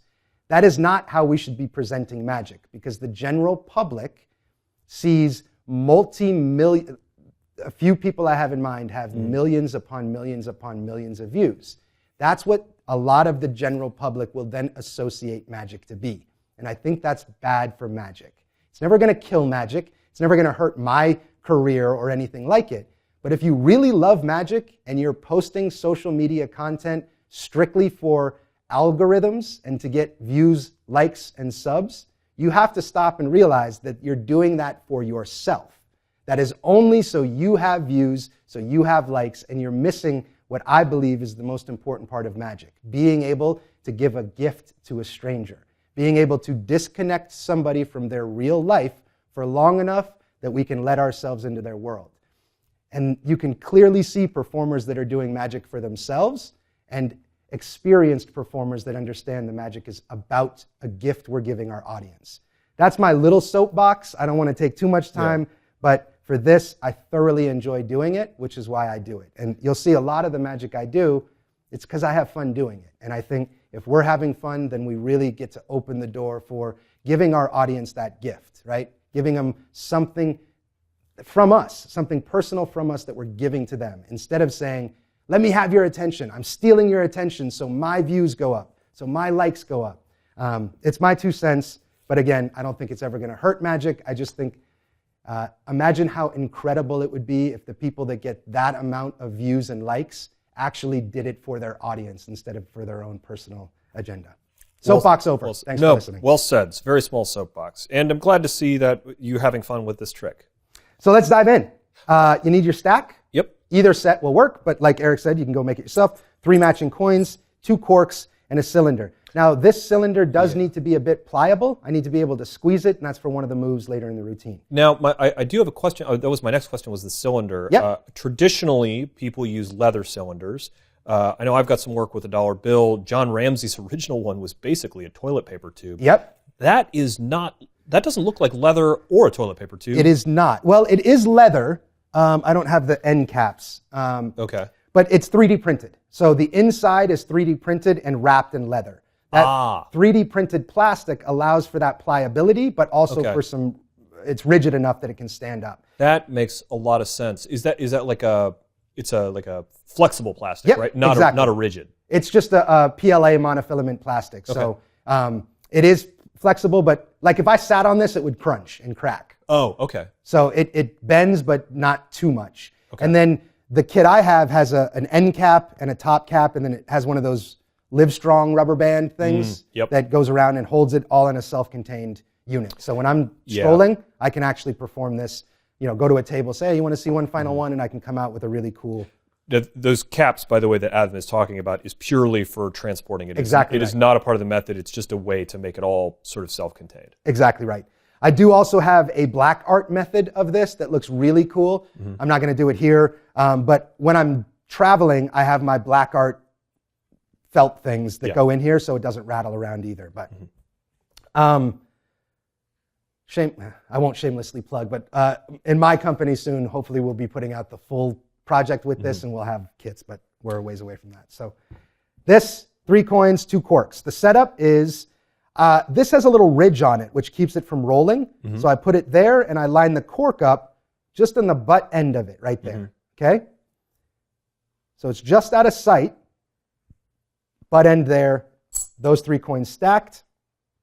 The other one goes finger palmed in the right hand, and my right palm goes on top of these coins. So I can move around freely, but they won't see the stack of coins. Are you palming that, or is it more sort of like the way you're doing, like you would do a translocation? Just exactly right, like a slide palm. Okay. And then the cork is just finger palmed in the ring finger. Gotcha. So I'm here, and I'm going to say all the jokes about my shy cork. Now I get the audience to applaud on purpose, because in my virtual setup, my microphone is right by my face. And the way I'm getting this out is I'm blowing air right here. If I blow air, it shoots it out, and it goes. But you don't want to hear out. So if I'm virtual, I can either mute my microphone or I have the audience applaud. And by them applauding, the people whose mics are not muted, that takes over the blowing noise. Okay? That's so much fun. That's the best way to introduce the cork in cylinder and coins. Very I'm sorry, cool. I don't care who you are or what you're doing. That's the best way to introduce the cork. Very cool. I've tried a bunch of things. The way this came about was I was jamming on it, and I had the fan going, and the fan started moving this. And I was like, well, wait a minute. And then it spat out. And I was like, whoa, that looked really cool. Hold on. So that's where the idea came from. But again, I'm not blowing here. Mm-hmm. I'm blowing down here. The wind is traveling and it's shooting out. I also snap, and I try and snap right by the microphone just to cover the blow again. Mm-hmm. And it comes out. Try not to spit on the close-up mat, because that gives it away a bit. We can stop. That's the best thing that's ever been put on Penguin. I'm done. That's so good. So we're now in play. We've got it in play. I'm still holding out here, and I want this hand to look empty, so I knock the coins over with this hand. Okay? As I do, I grab this, put my finger, and just show that's empty. And then as I'm placing it back down, I'm going to drop this and place it directly on top of it. Okay? So it's a little finicky, but you'll work with it until you get it. I'm coming over. I've knocked those over. I show this is empty. I transfer it, so I'm holding it here, and watch that flash there. I think it's the angle. But now I'm going to move these at the same time as I drop this and place that right on top of it. Mm. So those go back. I stack them with both hands. So cork's under there. Coins go directly on top. Now, if I don't move this and I do this move to show, it will work, but there are times where it flashes that. Mm-hmm. So once I drop it on, I just move it back about 4 inches and then push forward about 1 inch. And that just makes sure that that cork is where I need it to be so I can show that, which is a really pretty display of 3 coins, an empty cork, or an empty cylinder, and a cork. Because I'm just obviously hiding the cork underneath, okay? So I say one last time, we have 3 coins, a cork, and a cylinder. We lock the 3 coins in the cylinder and focus just on the cork. Now all I'm going to do is push this forward in a waving motion, and as I do, I'm just going to reposition it to this position here. Mm. Okay, so I'm pushing, I'm waving, and in doing so, I reposition it. That was a horrible flash, but you know I'm moving, I can feel it moving up my hand, and all I'm going to do is lift it up, drop it on top, and wave. Okay? So again, I'll say watch the cork. With just a wave, you'll see the second that cork changes to 3 coins. Now, because that's a little pliable, I can pinch the coins and, that was a little difficult. You pinch the coins and lift up. Now, if I let go, obviously those are going to fall out, okay? But they don't know that. They've seen the cork turns to coins and the coins turn to a cork. So I'm squeezing pretty hard here. I'm going to move the cork forward, pull the coins back. And you want to be a little delicate. You don't want to do this because they'll know something's funny. So I pull them back, and I want it to look like I'm doing this. This is what I want it to look like. That I'm just knocking the stack over. In reality, what I'm doing is pulling them back, coming in front, and tossing these 3 coins. Toss the coins, which leaves this directly in front of that, so I can just rest it on top. Okay? Hard to do slow, but it should fly in the real world. So we've done this, boom, it changes to coins. I come over, show the cork, move the cork forward, the coins back, and say, let's try that once again. Okay? It's now loaded with a cork underneath it, and they don't know that that's there. So I'm going to put these front and center, and I throw the coin in, or I throw the cork in, and I act like, oh, did that even go in? I better check. Yep, it's in there. It's a slight convincer, which just shows this empty, okay? So in doing so, obviously, this is the real situation. So once I throw that in, I'm pinching and lifting the coin stack up. I'll put that in. Oh, shoot, did that go in? Yep, it's in there. Great. All right. First one, to my left, I do a spider vanish and drop it in. Now, a spider vanish is basically a French drop, but I'm going into palm, pretending to throw it. They're going to think the coin is here, so I open up and grab the second coin. A couple notes. When I do the spider vanish, I used to do it here, and that looks like what I'm doing. It looks like I'm just dropping the coin in there. So now when I do it, I try and do it way up here, so I never come anywhere near. They can always see a gap. I go, that's coin number 1. Let's try again. Pick up the second coin. I'm just going to do a false take. 2. Okay, so now I'm finger palming and classic palming. So take, boom. Again, height. Don't come down here and do it. Stay up high. I say there's 2. The last one is my favorite one because you see the second, it goes. So what I'm doing here is I'm in a bit of a pickle. I've got a finger palm coin here and a classic palm coin here, and I'm not a coin guy. So for me to make this disappear is not easy. Of course, I could lap it and do other things, but I need to get back to it. So this is, again, it's a work in progress, but this is what I've come up with. I'm going to basically do like a flip stick move almost. Okay? But if I do it with both, my hands are a little sweaty. If I do it with both hands, I can get this nice, right? And the key, I think, is to mirror the 2 hands at the end. So I'm just kicking it back, and then I point. Okay? So, first one, spider vanish. First one down. Second, same idea. That's 2 down, 1 left. Last one's my favorite because it goes quick. And now I immediately, I'm in a very weird position. I got a clip and a classic palm and a finger palm. So I come over with the left, and I use this awkward position to move the cork and say, not only did they appear, they appeared under the cork. Okay? Immediately close that, and I bring both hands to the side where I'm going to drop this coin out of clip, ride my arm above that coin. Okay, so I'm riding my arm this way. A little hard to do with that camera, but I'm riding my arm, dropping those 2 at the same time, and they should see 3. Okay? So from here, I've shown it under the cork itself. Watch, we'll reverse that. That's 1, 2, 3. They see 3 appear. And now all I'm going to do is pick up the coin stack. I show the cork. I've got the coin stack and the second cork pinched here. And in doing so, I come over and lap them off the end of the table. Okay, so boom. Don't put your hand there. I just don't want to drop my coin stack. So boom, lap into a savant or to your lap. And immediately, I come back, show this, and that's all the props. So I'm now clean. A fun way to end, stack the coins up, end the same way we began. So in stacking, I'll move this to the side, but I'm going to stack them up and just slightly, very slightly bevel them this way. That allows the air to ride up and kick this cork from here. Now you can't really control this, so if you get it in on the first go, you're golden, but it's a little harder to do than.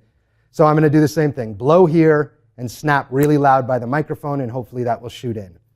And if it doesn't, no problem. It's still animated. And I never try for a second time because then I think I'm telegraphing it. But if you get it in there, sometimes it lands here, sometimes it goes in. That's it. That's the shy cork. Again, it's a phase 1 of a multi-phase, but I wanted to at least share with you that first phase. Hope you enjoyed it. It's great. There's some, having played with coin and cylinder myself and studied some of the classic versions, there's some great moments that are, when you're, putting the cork in the cylinder and then picking up the whole Ramsey stack to show the second cork.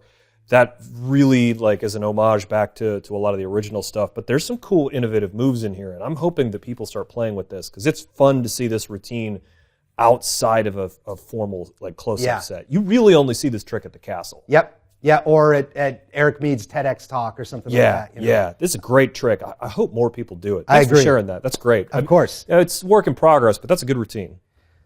So now, briefly, I'm going to jump into a part of the PDF that you're getting. So there's 3 sections to this PDF. The first part is the virtual show, my setup, links to where you can buy everything, and a video walkthrough of it.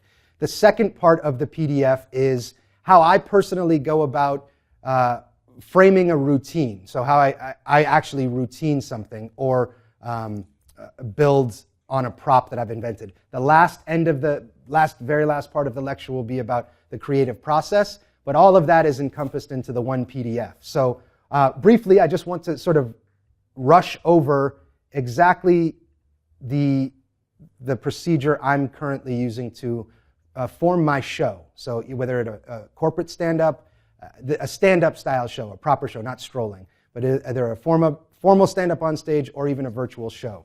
So what you'll see on your PDF is that we've got routine development, and that's right after prototyping. So for the routine development, you'll see it's a basic rundown. How do I get started on a routine? So for instance, let's take the shy cork.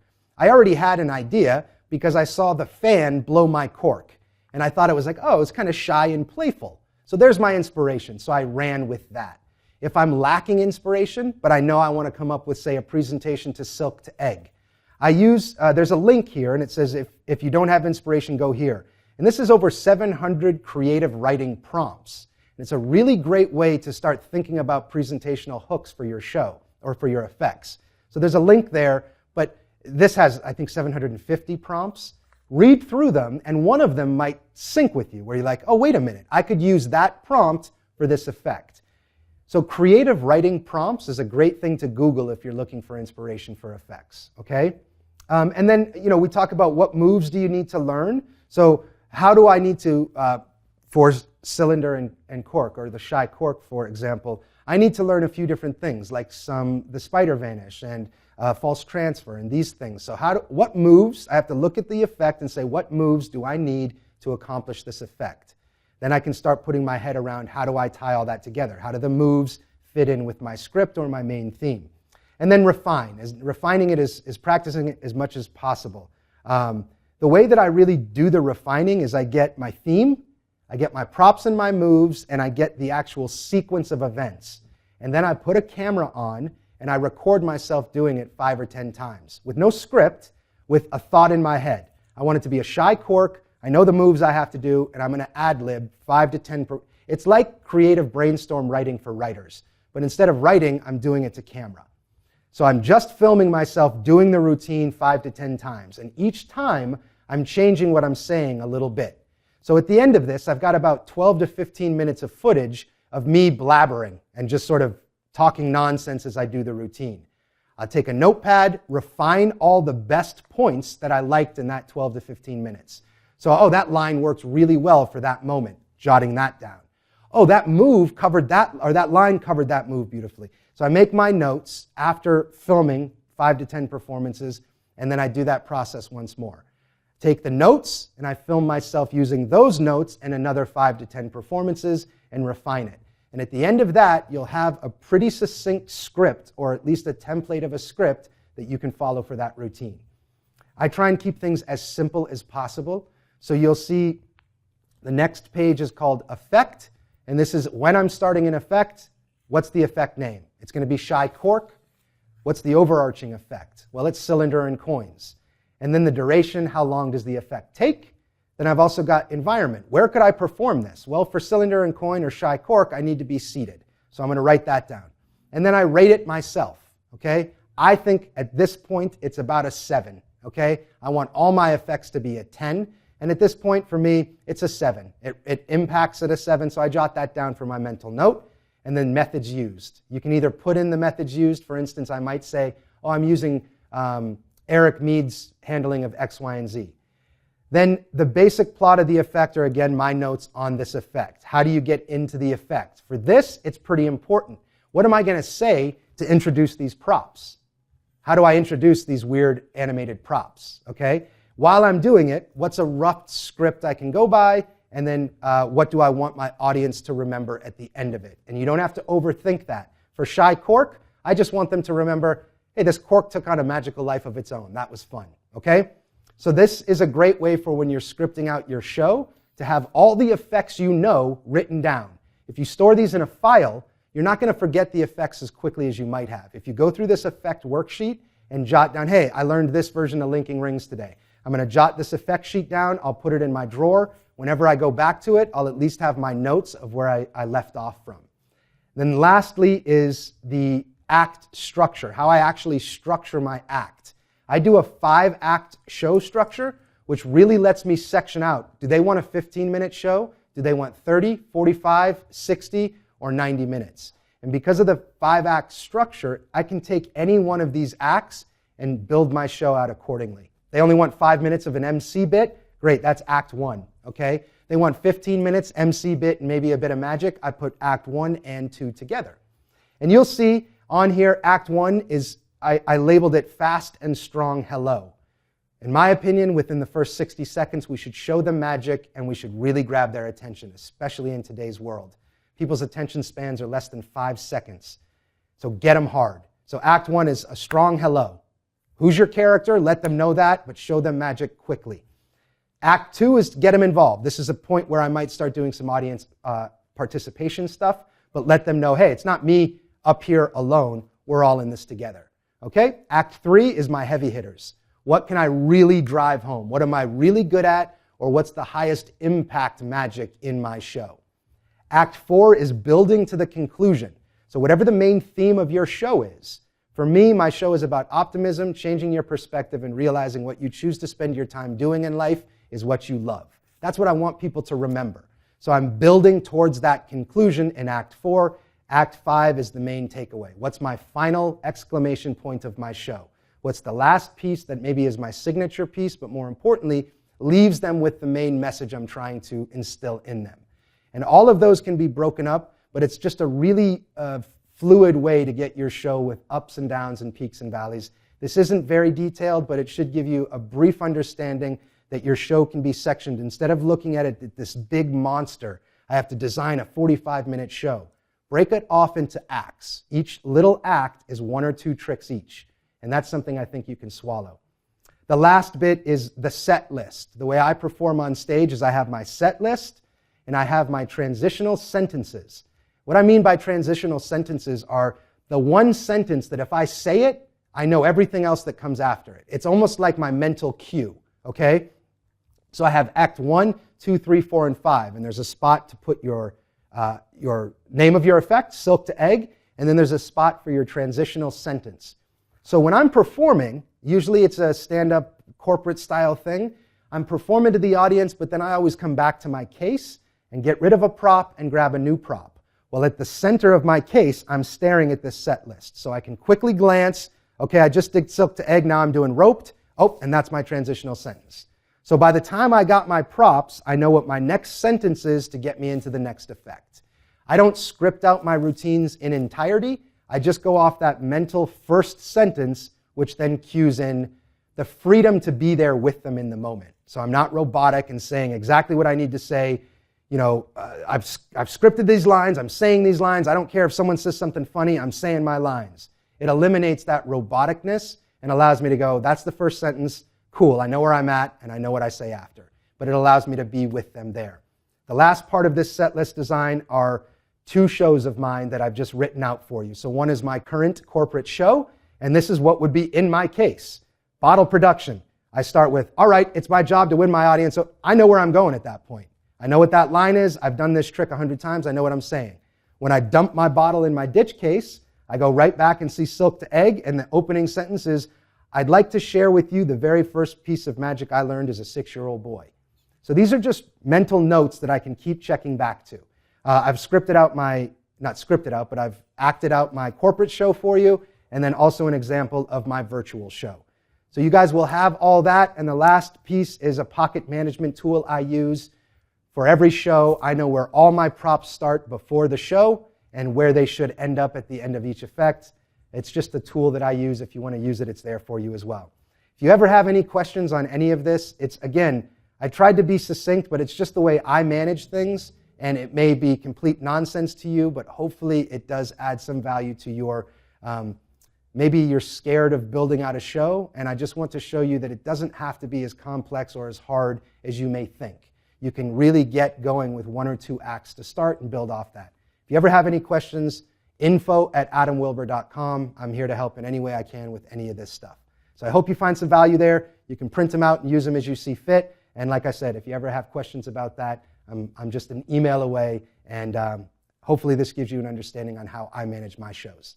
Enough of the talking. Let's get back to magic. Well, thanks for sharing that with the people who bought this lecture, Adam. I know that kind of stuff is like creating an act is something people have a lot of questions about and people are always concerned about. So thanks for sharing your thoughts on it.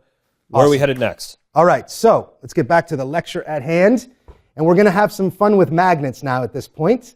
A lot of people who know my magic know I do a lot with magnets. I think it's funny. It's one of the main things people say is, oh, it's magnets, it's magnets. Magnets are amazing. They're extremely powerful, magical things, so I do quite a bit with them. I'm just going to show you some stuff that I do with magnets, and we'll start with my splits project. Splits project is a way to make items morph in and out of each other. So let me get my split stuff together, and we'll start with the bill. So here we go. So this is one variation of splits where you'd come out. Camera sees that. That's a perfect shot right here. Mm-hmm. You show a $20 bill. I say, watch the 20. This is how a magician makes money. We actually find money inside of money. So it'll almost look like an optical illusion as one bill comes out of another. It's kind of cool. We'll try this again. If you look really careful, you'll see how a second bill morphs right out of another. That's how a magician makes money. Okay? So that's the bills part of splits. Let me show you the playing card part of splits. That is wild. So this is the playing card. You say, look, we take a card and watch the actual back design. You'll see one card almost melts out of it. That's pretty cool. We can do that again. Watch the back design here. There's card number 2. That's pretty neat. And the last one, you'll see an ace come right out of another ace. And that's all 4. Okay? That's the playing card part of splits. I'll show you a couple other ones. Maybe if we do an overhead on these ones, this would look kind of cool. So business cards. Somebody says, oh, can I have a business card? And say, yeah, actually. We'll wait for that to focus in so you can see it.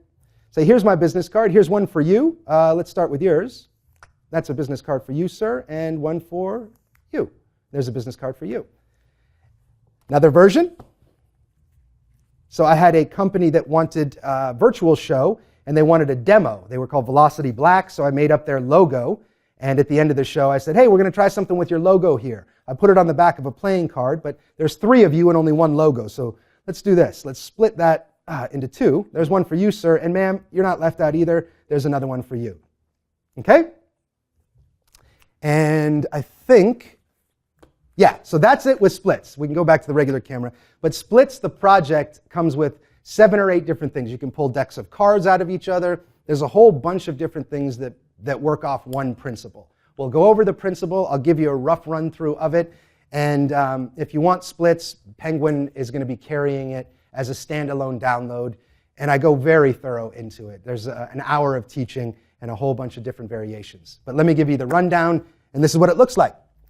So I'm going to do a bunch of stuff with magnets, and I use all of the same magnets for everything we're going to teach here. Okay? In the PDF I gave you, there's a link, a section that says links to resources. Mm-hmm. The one that says magnets, you click on that, it will bring you directly to the product page of these magnets. Just so you know, these are squared rare earth or neodymium magnets, mm-hmm. and these are 5 millimeters squared. Okay, 5 millimeters squared and 0.5 millimeters thick. So they're 0.5 millimeter thick, and they're 5 millimeters squared. Okay, they're very inexpensive, but you can do a ton of stuff with these things. So the link to the manufacturer for these is in the PDF. Is in the PDF? Yep. Do you happen to know the name of the manufacturer off the top of your head? I sure do. Super Magnet Man is my guy. Super Magnet Man. Yep, Super Magnet Man, and that is exactly the part number. Oh, great. M0522.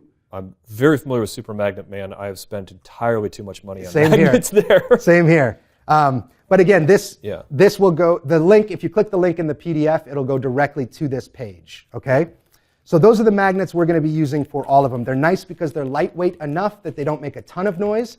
And one of the effects I'm going to show you in a minute, you will hear some noise, but cover it how you would cover it. Most performing environments has ambiance, so you can cover it that way. So how are we doing this? Well, probably an overhead. Well, no, this will probably work. So what we have are, let's start with the bills. The main property of what's making this work is a camouflaged cover. Okay, so this looks like a normal bill, but the reality is that's fake, and that's fake. Okay? So I took a regular 20 and I cut just around his head, as close as I could around his head. On the back of it, I've got 2 magnets. Okay? One here, one here. Again, those are 5 mils squared and 1/2 mil thick magnets. I just placed those on, put tape on it, regular Scotch tape. Okay? So I do that with one. I then grab one of these little jobbers. Okay? And I put a magnet there. That's another reason that the square magnets are better, because, for this at least, because it locks them in place, where if a circle magnet, this could spin. Yeah, I was just going to ask if you were using square instead of circles for that reason. Yep. And it looks like with the head, because it's a larger piece, you're using 2 pieces. Exactly. So they lock in, and you've got 2 points, so it won't move. Yep. And for the head, you actually don't need square magnets because you have 2 on there. Yeah. It will lock in, but they're cheap. They cost Just very go ahead little, and so I use the use squares them anyway. anyway. For the last one, I cut that out, just so you can see. Okay, and then 1 magnet on each end. All right? Yeah. So now, how do we line them up so they match perfectly? This is, we're going to do this same thing for all of the methods that we use. And it's really pretty simple. Okay, I'm going to take the magnets. Again, I've taped them on to the gimmicked parts that I've made. And now I need to adhere it so it's going to match up to these perfectly. And it's very simple to do. You're going to take one of the magnets. I line this up as close as it can be. Place a magnet down, let that stick. Do that with a second magnet. Cover this one so it doesn't stick there, and let it stick. All right? Then I just line it up to the best of my ability so it looks exactly like it should. Oh, very and cool. now I know if I tape these down, it's exactly where they need to be. Okay? So if I put tape here and here, it then allows me to pull this off, and all the magnets will be in place as they should be. Do you do any sort of cover piece on the back of that bill? So You could. I could tape another bill to this, and I probably would. You know, if I was, this is a brand new gimmick I made just for the lecture. Yeah. But normally, yes, because that allows me to show both sides of this bill. That's the only downside, is that I can't flip this around and show both sides. But even still, on video, I've done it where I've split, and I'd be in this position, and I can just do this quickly, and it's still, no one's going to see that unless they pause those it. magnets are so small. Yeah. I mean, this tape isn't the best. It's got a little bit of a faintness to it, but you just double stick tape another bill on top of this and hide the magnets in the middle. Wow, the visual on that is so crazy looking. Yeah, so you can get 3, 4, 5 bills in here if you want, but now that we've got that, we're just going to line them up. And I put 1 bill to start, and I'll put the head there. Then I take the other bill, and I'll put that on there. Oh, so you layer it so different areas Exactly. move. I want them to, I don't want to do the exact same thing twice, right? Yeah. Because I don't want them to have their brain start wrapping around what might be happening. So in the first one, they're only going to see this, this, and this. So when I split this first one, I'm always pulling the frontmost bill. Okay, so that's just sort of pushing like this to get that frontmost bill loose. And then once it's loose, I'm just pulling across. This bill shows front and back, gets dropped. Now they think they know what they saw, so instead of pulling this way, I'm going to pull to the left, but now they see the head as well. Okay? Oh, that is insane. Pretty cool, right? Yeah. So that's the bill part. And again, you can do 2 bills, 3, 4, you can do as many as you want. I don't suggest doing more than 3 because it's overkill, in my opinion. And you need to be able to layer it differently so that they're getting a different visual every time. Ideally, yeah, exactly right. Yep. Yeah. If they see the same thing happening over and over, they can it's still hard to piece together, but it gives them a better chance of doing so, and I don't love that. So, business card, exact same idea. On your business card, you're just going to be looking for any, mine is made pretty easily, here, that way. So mine's made pretty easily in the sense that I've got a distinct outline of me and a distinct outline of my logo. Okay, so I can take a card and cut both of those out, and it's the exact same procedure. Magnets on the back, magnets on the back. Anytime you can fit 2 magnets, I do recommend it. It just keeps it more secure. I do the same thing. I line this up, stick magnets on it. Once it's lined, or the magnets are adhered, I line everything up. When it's where I want it, I tape it. Same thing here. Line it up where it needs to be, move it, and tape it. When you're putting together a business card versus the bill, do you find that darker colors help to make the... Absolutely. Are there any design elements that you're using there to make the camouflage work better? Absolutely. Good question. So I actually take a Sharpie marker and I paint the edge black, because on a business card, that's going to be a white edge, right? Okay. So you don't want a white edge. Ideally, exactly what you just said, Eric. Black, right? Black's going to camouflage it better. If this was on a white background, there'll be a shadow. And the shadow, because business cards are thick, that shadow's pretty predominant there. Yeah. So anything black will disguise it best, and also make sure that you Sharpie around the edge of it so it disguises the color as well. Well, and it looks like your logo has got some dark colors in it as well, so that it's helping to hide it as well with the logo cover piece. So basically it's the line, the black circle in there is where I cut around. Oh, okay, that's very interesting. And then I take the gimmick pieces. So this is the one that has the magnet on it. That goes to the back. And then this clicks on and clicks on. So you do have to be careful. You're not going to come out like... Yeah. And it looks like with this one, you're really only doing like 1 split. I do 2. So for this one, if someone asked for a business card, I take about a 3 to 4 foot gap. So I'll back up, so I have some distance, and I'll say, oh, I want everyone to see this. And that gives me the distance I need. And then I come out and say, oh, sir, you asked for one, so here's one for you. Oh, no, that looks pretty cool. Here, I'll do it again for you, sir.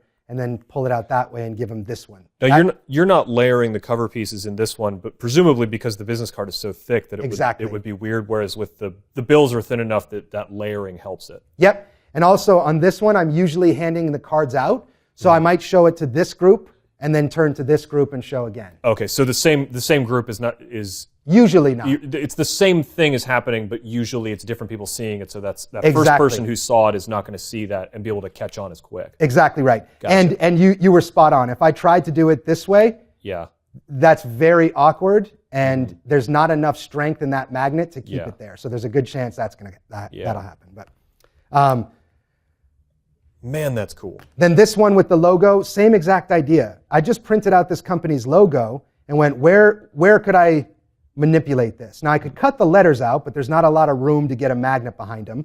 So obviously this I can put a magnet behind, and this little corner I can put a magnet behind. So now I've got and these are I just glued them on the back of playing cards. Yeah, and it looks like the cover pieces there are a lot thinner material, correct? It's just straight printer paper. Straight printer paper? Okay. Yep. And it's not perfect. I've used this one a lot, and there's some indentations of the magnets there. I don't think anyone would see it, but it's same principle, right? Now I'm using a company's logo, which is really cool because we'll talk next after the magnet section about a few fun marketing ideas. Anytime you can do something with their logo during a proposal, like maybe they want to hire you, but they want to hire somebody else, I promise you end your proposal with something like this or a magic piece of magic tied into their logo, that's going to put you to the front of the pack of who they hire. And this is a really easy way to do that. You find the company's logo online, you print a few out, you make this, and at the end of your call, you just show them, oh, I've made one thing with your logo. So that's a really fun, easy thing to do with a client's logo if they ask for something to be done with it. I'll show you one last one, which is the playing cards. But like I said, in the project itself, there's a bunch of different things. You can pull decks of cards out of decks of cards and other things. So the playing cards, very much the same. These are all ungimmicked, and the ace of spades is the one I gimmicked, okay? I cut out a spade from another deck, okay? I cut out 2 circles from the back, and on this one, I do glue 2 cards together. Actually, I split the cards and then glued the magnets in, but I do need a clean back on that. So the magnets are hidden in between the layers of the card on this. If you hate splitting cards, just take 2 cards and glue them together. That'll work fine. Okay? Presumably you made each of the, you made the one half of the card and then the other half of the card for the backs. Do you have to pay attention to the polarity of the magnets when you're creating something more complex like this? Good question. Yeah, thanks for asking that. Yes, and the easiest way to do that is to always use the same polarity. I threw the magnets down, but basically when they're in that stack, they're always going to be in one direction. So I always peel from the top. So my desk has a metal leg. I stick that stack to the metal leg, so I know if I'm pulling off the top, it's always in the right polarity. Okay. And then once I have one on there, one magnet, I'll always double check. As I pull another magnet, I'll attach it, know it's the right polarity, and then move it to where I need it to be. Okay. One other note, just to be as thorough as possible, sometimes it's a real pain in the butt to get two magnets this close together. So you can tape the first one down, but when you start trying to put that second one down, it tracks, right? So what I do is tape the first one down, I'll set the magnet down, and then take a piece of tape and stick the magnet to the tape, and then go there with the tape to apply it. It sounds like overkill, but honestly, it's going to be a pain in the butt if you don't do it that way, because the magnet's always going to want to attach to it. I'll give you one tip that we discovered when we were making the revamp gimmick from Nicholas Lawrence was if you have a piece of metal, like a large enough piece of, like flat piece of metal, and you the magnets will want to stick to the bigger piece of metal, so you can drop them, and then you can move them, position them, and then tape them in place. Cool, yeah. Which is kind of interesting. It's a great idea. But the way you're getting the polarity on the leg there is really good. I don't know if it's completely important, but if it isn't, then it's not going to hurt anything, and if it is, then you're not wasting time making a gimmick you can't use. So. Wow, that is so cool. Thanks for sharing that. Yeah, thank you. I imagine that people are going to create some really cool visuals with this. I think that's the fun of this effect in general, is in the download that I put out, it really is about, like, I mean, I've seen people do, oh my gosh, the coolest one I've ever seen is not one I invented. The kid bought splits and said, hey, check this out. He took a can of soda, and split one can into another can, showing the top and bottom of both. So think about that. That means he's got a bottom flap of a soda can, a curved magnetized split that front. I mean, it's absolutely beautiful. But there's people that have done Twixes, and you really can, anything that has a logo that you can put a magnet on, you can split into multiple things. So it really was. I mean, when I first put it out on my site, I got, probably 30 people sending me things I never thought of, which is what I mean, that's the coolest thing as a creator, to give an idea and then have somebody make that idea better. It's like, I love that. So, well, I hope people really buy some magnets and start creating some cool stuff with this, because that dollar bill looks amazing. Awesome. Very cool. Thank you. Just to finish up for this one, look, you're just going to put the spade on the spade, slide the club in there, put the two red ones on the back, and drop the circles on those. And you will notice one of them.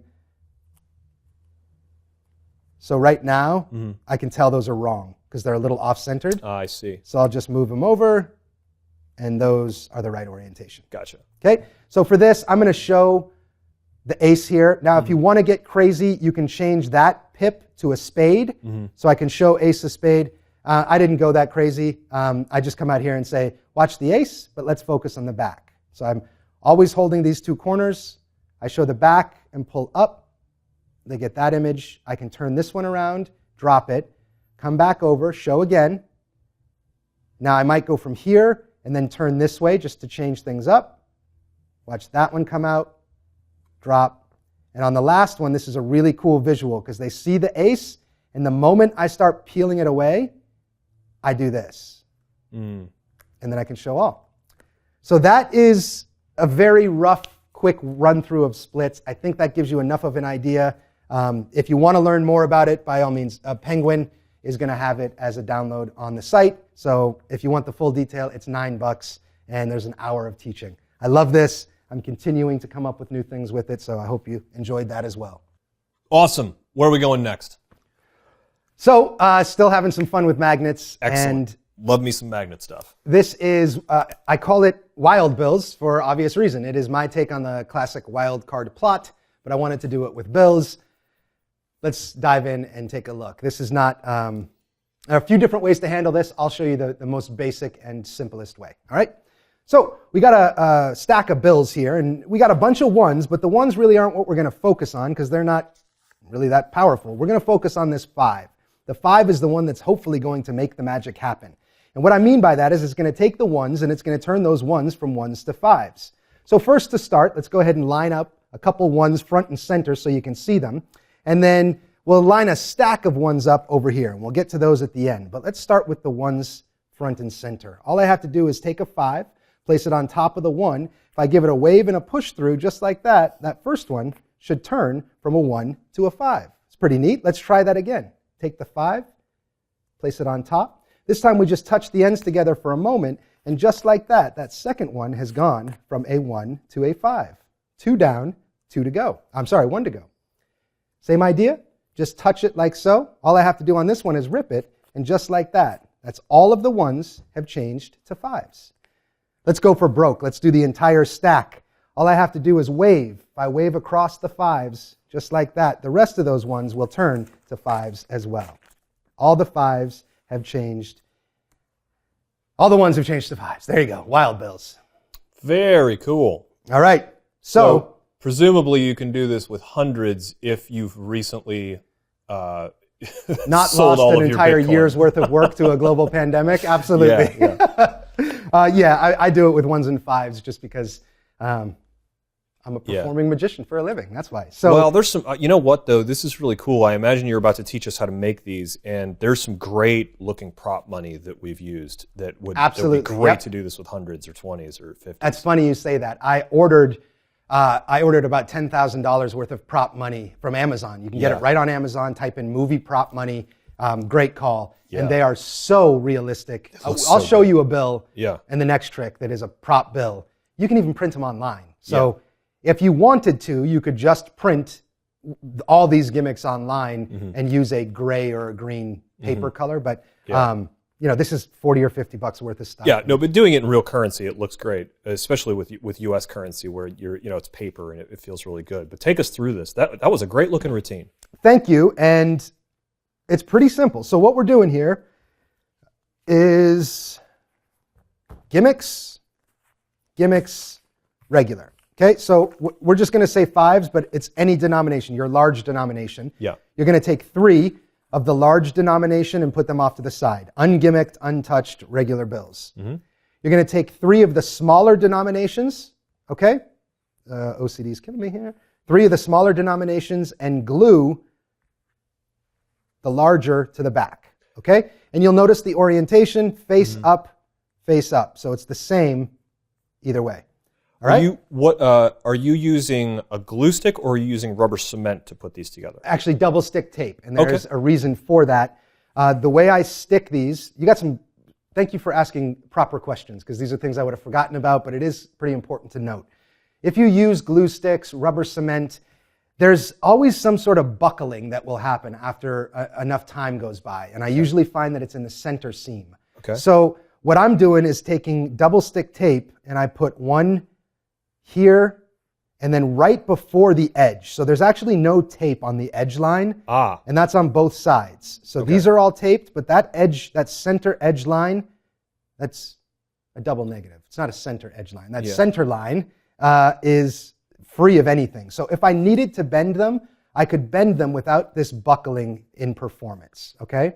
So I'm just using double stick tape, but you can really use anything you want. And because you're putting a whole bill to a whole bill, you don't need to put an additional piece of tape on either side of that center line? Right. Okay. Yep, exactly right. So I've got this all taped together, and just a little gap in the middle. You could also, if you're savvy with printing, you could just print a 5 on one side and then put the paper in and print another bill on the other side. And that's going to keep the thickness of the bill very thin. One note on that, if you're printing for bills, for them to look like bills, use linen paper. So they make a cotton and linen paper. It's like 40 or 50% linen, 40 or 50% cotton. That's a great paper to emulate bills. It looks and feels like bills, and it prints really well. So it's difficult for me to line it up where I can print on both sides, but I haven't put the time in to learn it. If you can do that, then print one side of $400 bills, flip the paper over, and then print the other side as ones, and now you're not having to glue anything together. Do you know any resources for art? Because I know a lot of printers and copy machines will not print U.S. looking currency. I know Josh Stanowski has some work on it, but do you know anywhere else to get that kind of artwork? It is funny and tricky. No, it's a bit of a nightmare. So okay, just glue together real currency. There is a way, and basically what you have to do is you have to save it in Adobe Illustrator. So you find the image you like, you save it in Adobe Illustrator, then you take the Adobe Illustrator file and put that into Photoshop. 90% of the time that gets around the Photoshop's little sensor, but it's a pain in the butt, to be honest. Yeah, all right. You just glue or tape together real money and move on with your day. All right. Exactly. So large bills with small bills taped to the back, 3 of those. And then I've got a 5, which is actually 2 5s glued together, and a 1, which is 2 1s glued together. And big surprise, we're using magnets. Okay? Oh, no. So for this, 2 and 2. Gotcha. 2 magnets here, 2 magnets here. Okay? 1, 2, 3, 4, 1, 2, 3, 4. So the setup is the gimmicked double-faced bills go dollar side up. The magnetic dollar bill goes on top of that. The 3 regular large or $5 bills go on the bottom, and the magnetic 5 goes on the bottom of all of that. Okay? And it's nice because it stays in your case without floating around. So I come out like this. Again, magnetic 1, double-faced 1, double-faced 1, double-faced 1, 3 regular 5s, magnetic 5 on the bottom. Okay? You come out like this. Now, there are ways to do false counts. So I could show multiple bills like a wildcard effect, right? I could come over 1, 2, 3, push this over to show the 1, 5, do a transfer, show 1s again. But I'm just teaching you guys the very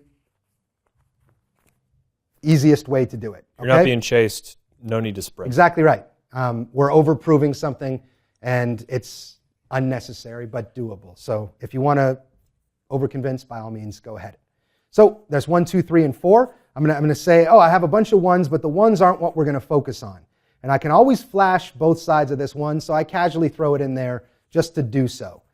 We have a bunch of 1s, but the 1s aren't what I'm going to focus on. Now I square everything up, and I take the 5 out from the bottom. Okay? Be careful, because it is magnetized, and you don't want to spread. So I'm just going to kind of pinch the packet and pull that 5 off from the bottom.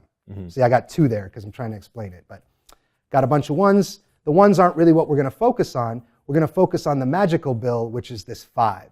We'll leave that off to the side for now. Okay, and that's all I've done is taken the 5 from the back and shown the 1s. Now what I'm going to do is say that 5 is going to turn these 1s from 1s to 5s. So as I'm doing that, I push the magnetic bill off, gesture to the 5. Don't touch the 5 because you can stick the magnets together.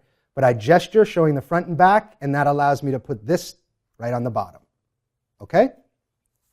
So again, the 5 is the one we're going to do the magic with. We'll focus on that. And you'll watch as that 5 changes these 1s one at a time from 1s to 5s. Now I'm going to peel the first one and set it down. But I want to take advantage of this back as much as possible. So I'll set it down here and push it forward. Okay? And turning the wrist over and pushing forward shows a 1. Same idea here. Set it down, push it forward a bit, showing that 1. Now on the last one, I can't push it off because they'll see that. Okay? So what I do instead is a wrist kill. I push and I kill the wrist as I do it. Okay? So from here, and the last one goes here. And now this packet just goes off to the side, which again is the magnetic bill holding on to those 5s. I do realize that these will be face down. If you want them to show up face up, just flip them over so at the start of the effect they're not face up, but they're face down. I'll show you that at the end to reiterate. We're here. Those get set to the side. Okay? I pull the 5 out, showing both sides of it. Focus on the first bill as I close it like a book. I pick this up, and I'll spin it once, and then I'll turn my wrist over and pull it through as I spin it again. Okay? So spin, pull it through, spin again, and now I just do this. And that's the first moment they're going to see a 5. Okay? Now, the one important note is that this one has a 1 on it. So I always remember that as I go down, up, down. Because now I can turn it over and dump that one down. So it's almost like a frustration count, right? Yeah. So from here, push through, come over, boom, boom, and that goes down. Next one, again, I'm turning this over a lot because I want to show fronts and backs. To here, I'm going to grab the two like this, grab here, so I rub again. Now I'm in the same exact position. I can't show this. It's always the top one, okay? So if you just remember, down, up, and then on top, I'm always going to be free to show that both sides. That'll take a little practice, but once you get the muscle memory, it'll be second nature. On the last one, I'm going to place it on top. I'm going to come over, and then basically I'm just splitting and turning at the same time. Okay? So I'm doing that, which now makes this the guilty bill, again in my right hand. So I go up, down, up, turn it all over, drop, and I've got a single bill. I'm going to line this up in the same orientation as that one, meaning not this way, but this way. I'm going to show it, kind of touch those, and as I come over, I don't come over very low because it'll click here, and those magnets will stick. So I come over at an angle, like this, okay? I'm coming over, letting the bottom click first, and the second that bottom clicks, I let the top click as I throw it down. And what I want to have happen, excuse me, I want to have it sort of dragging those bills into existence. And I don't think I did it great on the explanation or the performance, but I'm going to come here, show, drag, and then I do this, which allows me to throw that, and I want to sort of cover the edge of that thick bill with the other bills. Okay? So one quick final run through. We've got our gimmicked ones all face up. Okay? We've got our magnetized one on top of that. We've got our three normal $5 bills on the bottom. And as I said before, everything's orientated the right way. If I want these bills to show up face up in the beginning, just turn them down. Okay? So those are now on the bottom, and the gimmicked 5 on top. That's it. You're going to show the bills. 1, 2, 3, 4. Don't worry about these ones. Worry about the 5. That goes to the side. That 5 is going to change the ones from 1s to 5. That one goes to the bottom. I then lay them down. Oops, too far away. Let me push it forward. Second one, oh, did it again. Let me push it forward. Last one, wrist kill. Line up, set to the side, like a book. Spin, push through. Down, up, down. Same idea here. Pinch, release, down, up. This one in the right, always on top. Last one, like a book. Come over. Last one. Bring these up. Show the bill front and back. Make sure it's lined up the right way. Come over. Wave. Come here. Don't do that. That's going to not work for you. So you throw down.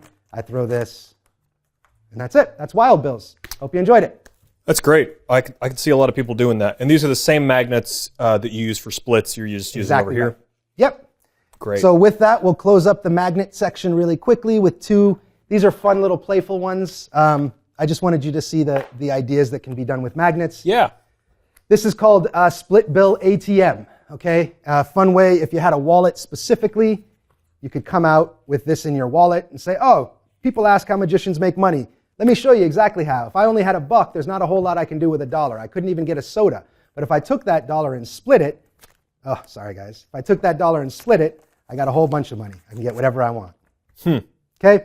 All I'm doing here is making a pocket of magnets. So 1, 2, 3, 4, 5, 6. 1, 2, 3, 4, 5, 6. When those are lined up, that's one bill. The only other thing I did with the bills that go in the center is I cut about 3 millimeters, well, about 1 millimeter to 2 millimeters off the edge. That makes it so when I open this up and place them in, I've got about 1 millimeter of room So, of course, if I do this, they're going to see it's a thick bill, right? But really, from here, that's a really good, clean single edge. And without cutting that border on the other bills, you're not going to get that really clean edge. Because I can come here, I can show a single bill, and as I show it, all I'm going to do is take my hand, rip it, and then spread and show a whole bunch of bills. Okay? Oh, that's cool. That's a fun little gimmick. So split bill ATM, and one last magnet one, which this is really just like to a camera kind of trick. Maybe if we do a wider shot, it'll look a little better. But basically, you're going to come out and say, oh, I have $1.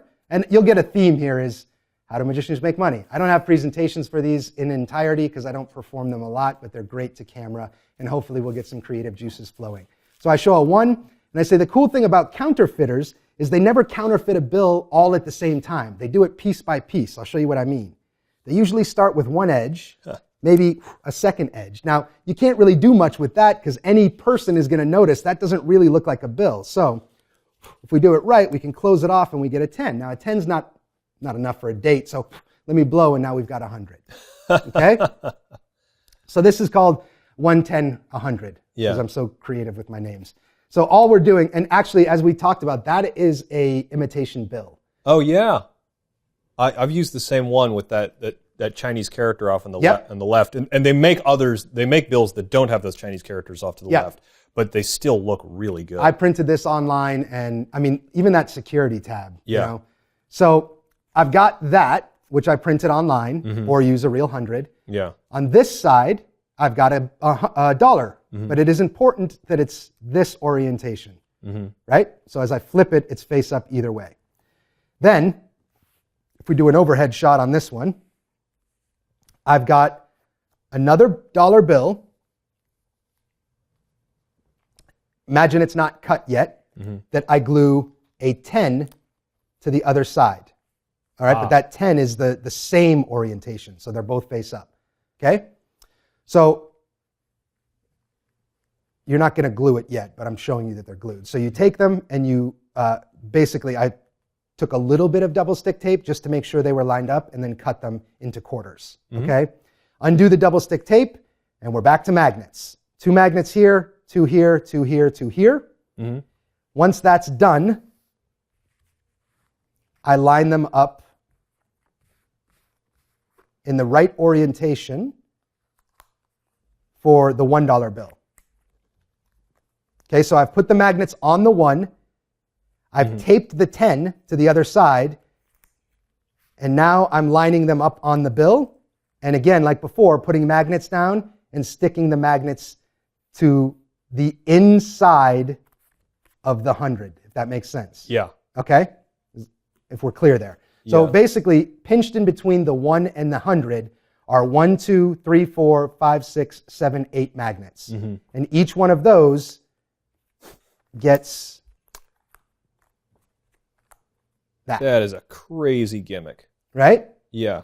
So now I can show, we'll come back up to this one. I can show a 1, flip it over. Now, of course, this isn't really a close-up thing because you can see some gaps and whatnot, but I'm going to show it, quickly flip it so they see front and back. And as I'm explaining, I'm sort of showing my hands empty, but from behind, I'm just going to go steal into palm and steal into palm. Okay? So from here, we've got it like this. And then I say, they always do it one at a time as I point. I'm now just quite literally laying that on top and the magnets do the rest. Okay? I come over to this one, lay it here, and I say, well, that's kind of goofy. That's not even close to a 10. Now on the back, that's what I'm looking at. Okay? So from here, I can say, but if I cover these 2 parts of the bill, you'd think that's a 10. You'd swear that's a 10. That allows me to steal out the other 2 panels, okay? And say, or we can do it all at the same time. And now I'm just going to close it up, let them all come, and boom, now I have a 10. And from this, it's a very easy thing to blow, and as I blow, change it to 100. So, and now it's 100. Okay?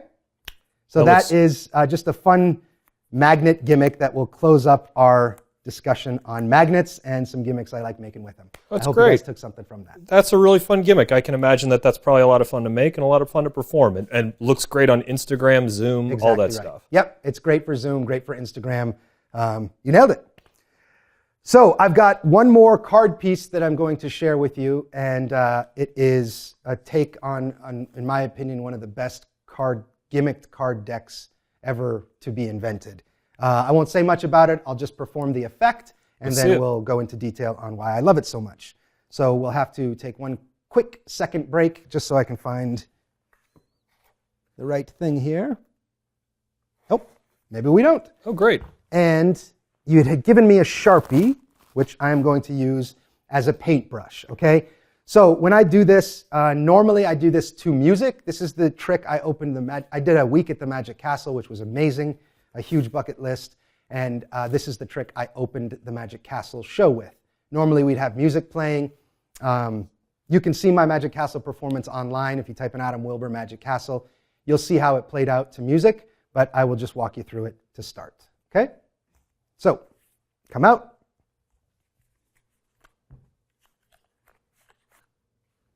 Huh, kind of weird. Huh.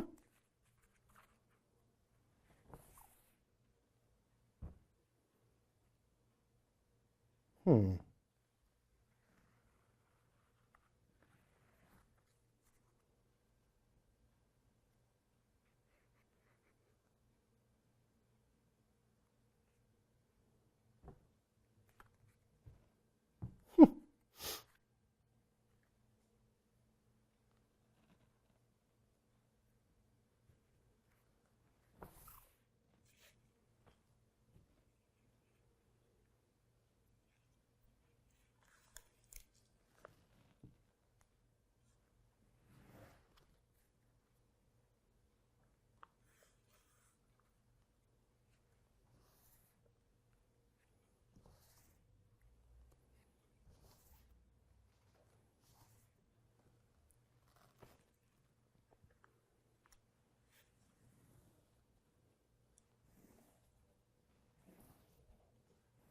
And at this point, I would hand this to a spectator and sort of gesture, here, you take it.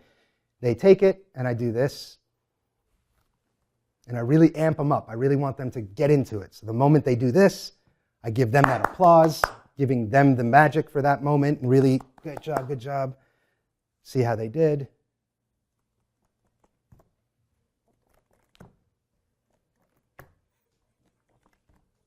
One more applause for them. They applaud, they applaud. Square these back up.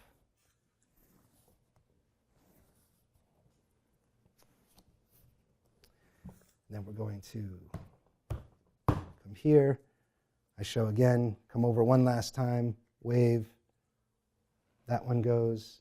I take this back, show once more. And then I give to one other person, have them tap the deck. I usually get a joke out of this. The moment they tap it, they laugh.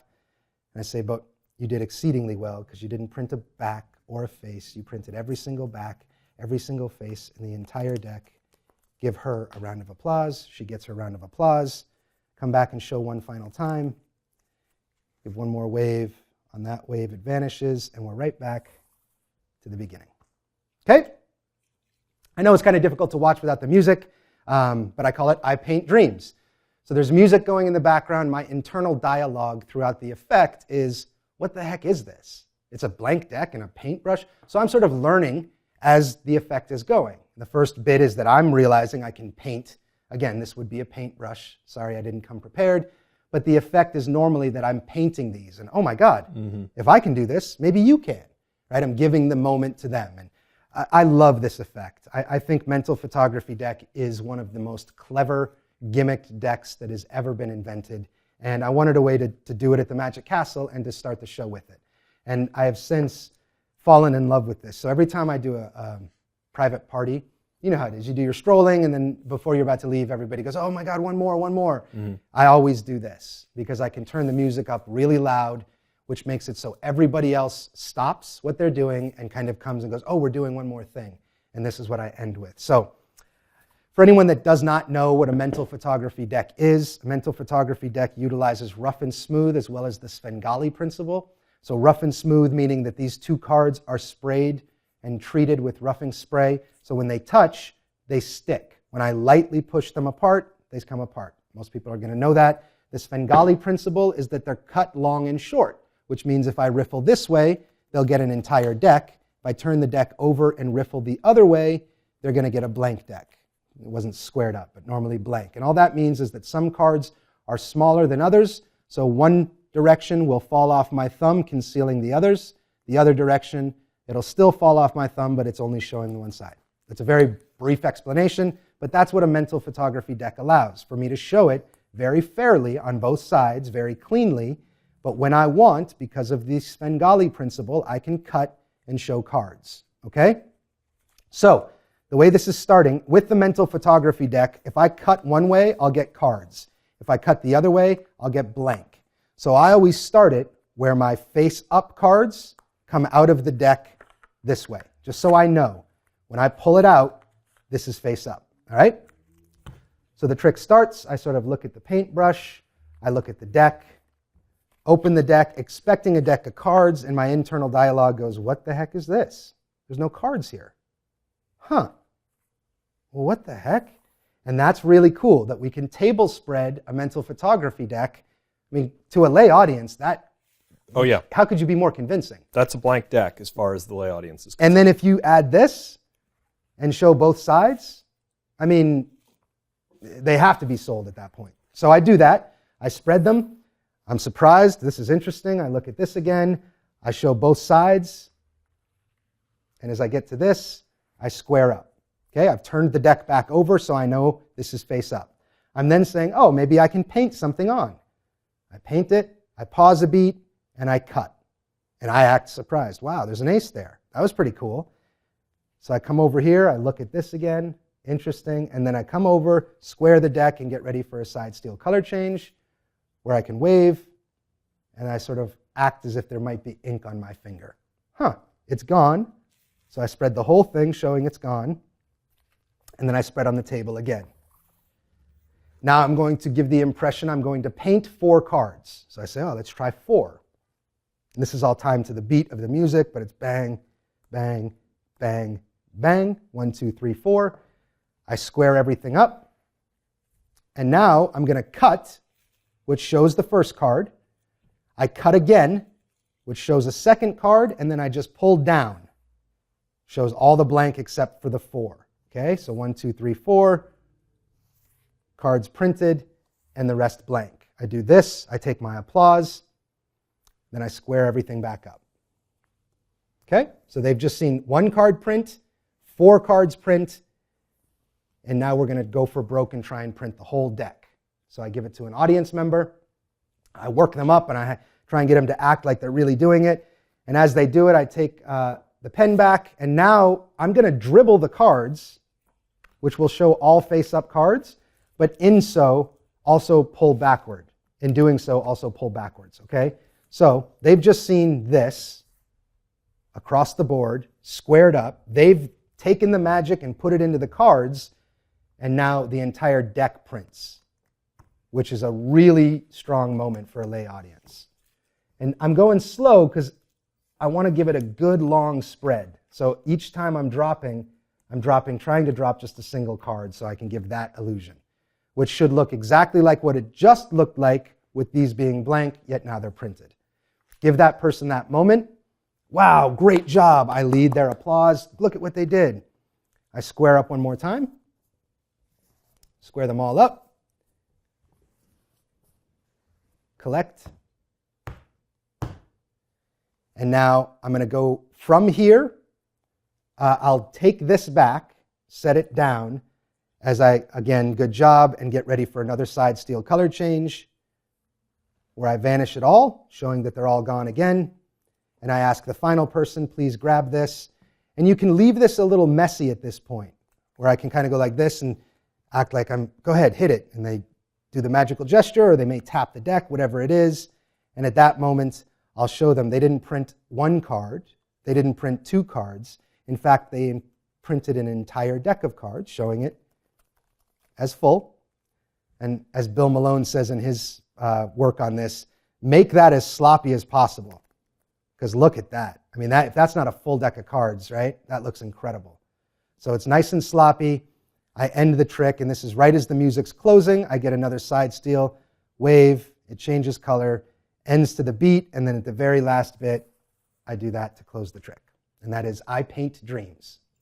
I like it. I like seeing someone use mental photography that is not a pitch shop routine, because I was a pitch shop guy for a long time, and we sold a lot of mental photography decks because it's a really great thing. Absolutely. The one piece of advice I will give someone if they've never used mental photography before is you can put a line with a pencil down one side of the corner so that when you take the deck out, you've got a visual marker so that you know which direction it needs to be for some of that. That's what we used to do in the pitch shop, so that if someone put the deck away incorrectly, you could immediately know.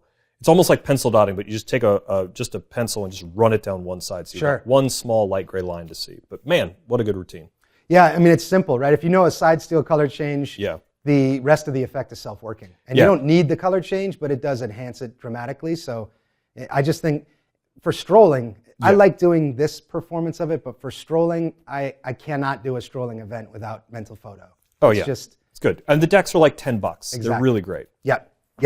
So that's I Paint Dreams. So this lecture is clearly a very close-up and gimmicky kind of lecture. I will be doing another Penguin lecture hopefully in the future, and it will be all my stand-up and sort of parlor stuff. But we're going to close off this lecture with a few more close-up items, and then just discussing a bit more of that PDF and the creative process and the development process that will hopefully help you to create your own routines and your own props as well.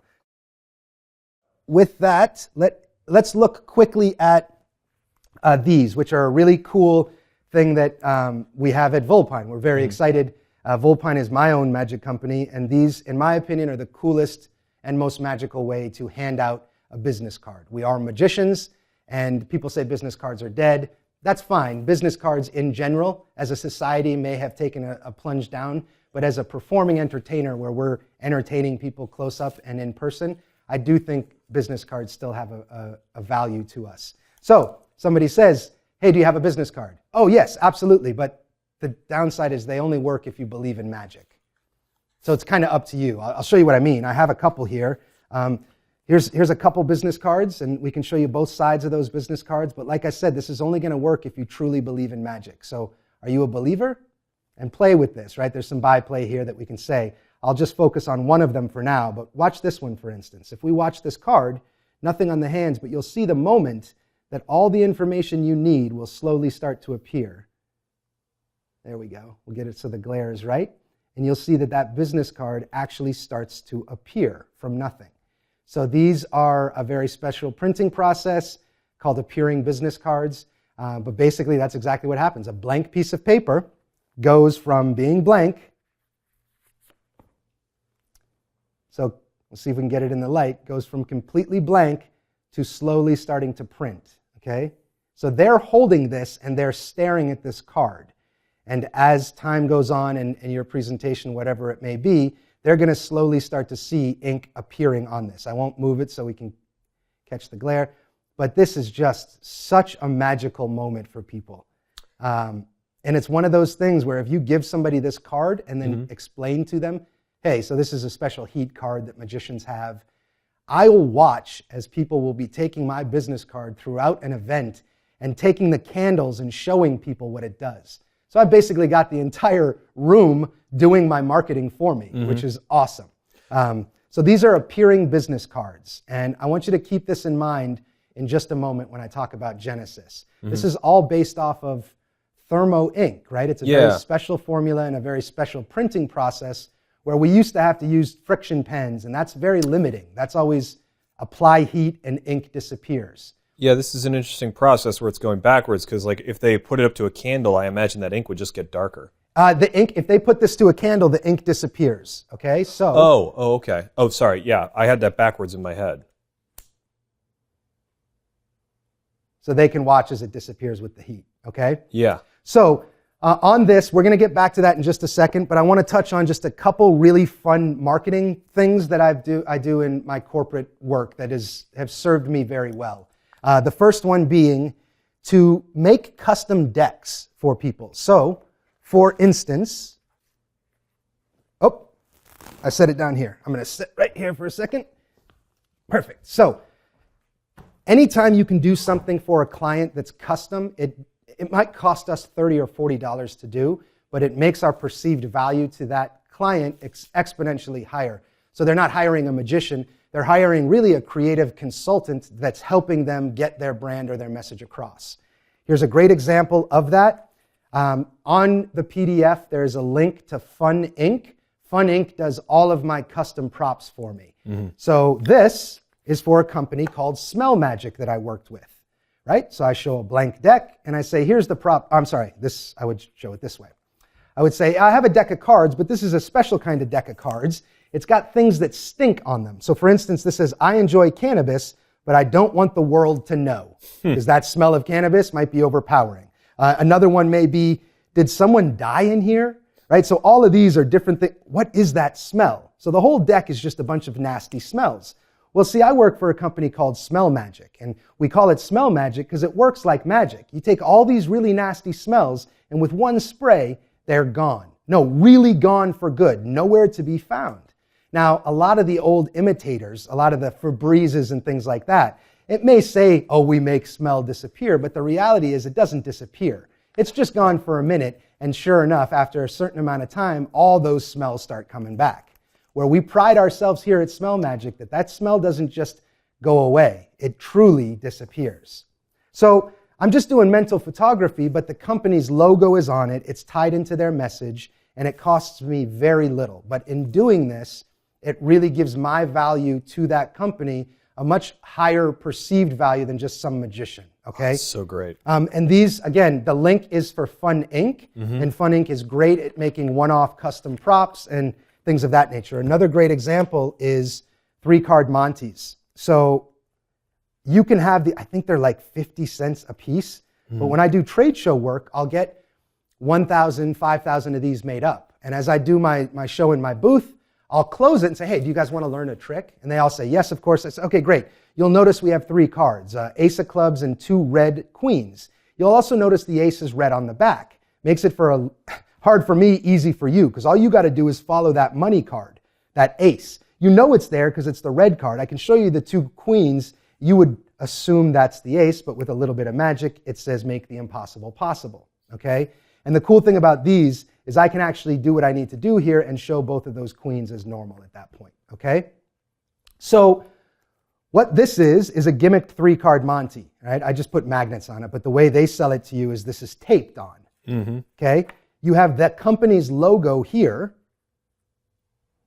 and now you've got giveaways that cost 50 cents, where every customer that does this is going to go show their friends. Yeah. And what are they doing? They're promoting your company by showing their friends a magic trick. These cost very little. They're very good. Fun Ink is awesome to work with. You just say, here's the company logo. I need 1,000 of the 3-card Montes made up, and they come in individual plastic packets. We can then upsell that to the client. So if it costs me 50 cents to make them, I'm going to sell them for $1.25 to the client. If I get 1,000, I just made an extra $500. But it's really good marketing for that client. Okay? So that's another little marketing thing you can do as customized props, which again just makes your value seem higher than some other magician that just shows up and does magic. Last is these. These are really fun for after a show. If you've just performed a show, I drop these all over the show. Now, I don't litter the space with them, but I might drop 10 of them throughout the event. So they've just seen you perform, they just saw you on stage, they're leaving, and as they're walking out, they see a stack of $100 bills on the ground. The thing is, when they open it up, it says, you can't be mad at me, it's my job to fool you, and it's got my contact information, okay? And this is, again, they will save this. They're going to keep it, and they're going to show their friends. They're going to leave it on the ground. These are really well made because they have a little buckle in them, so they actually stay.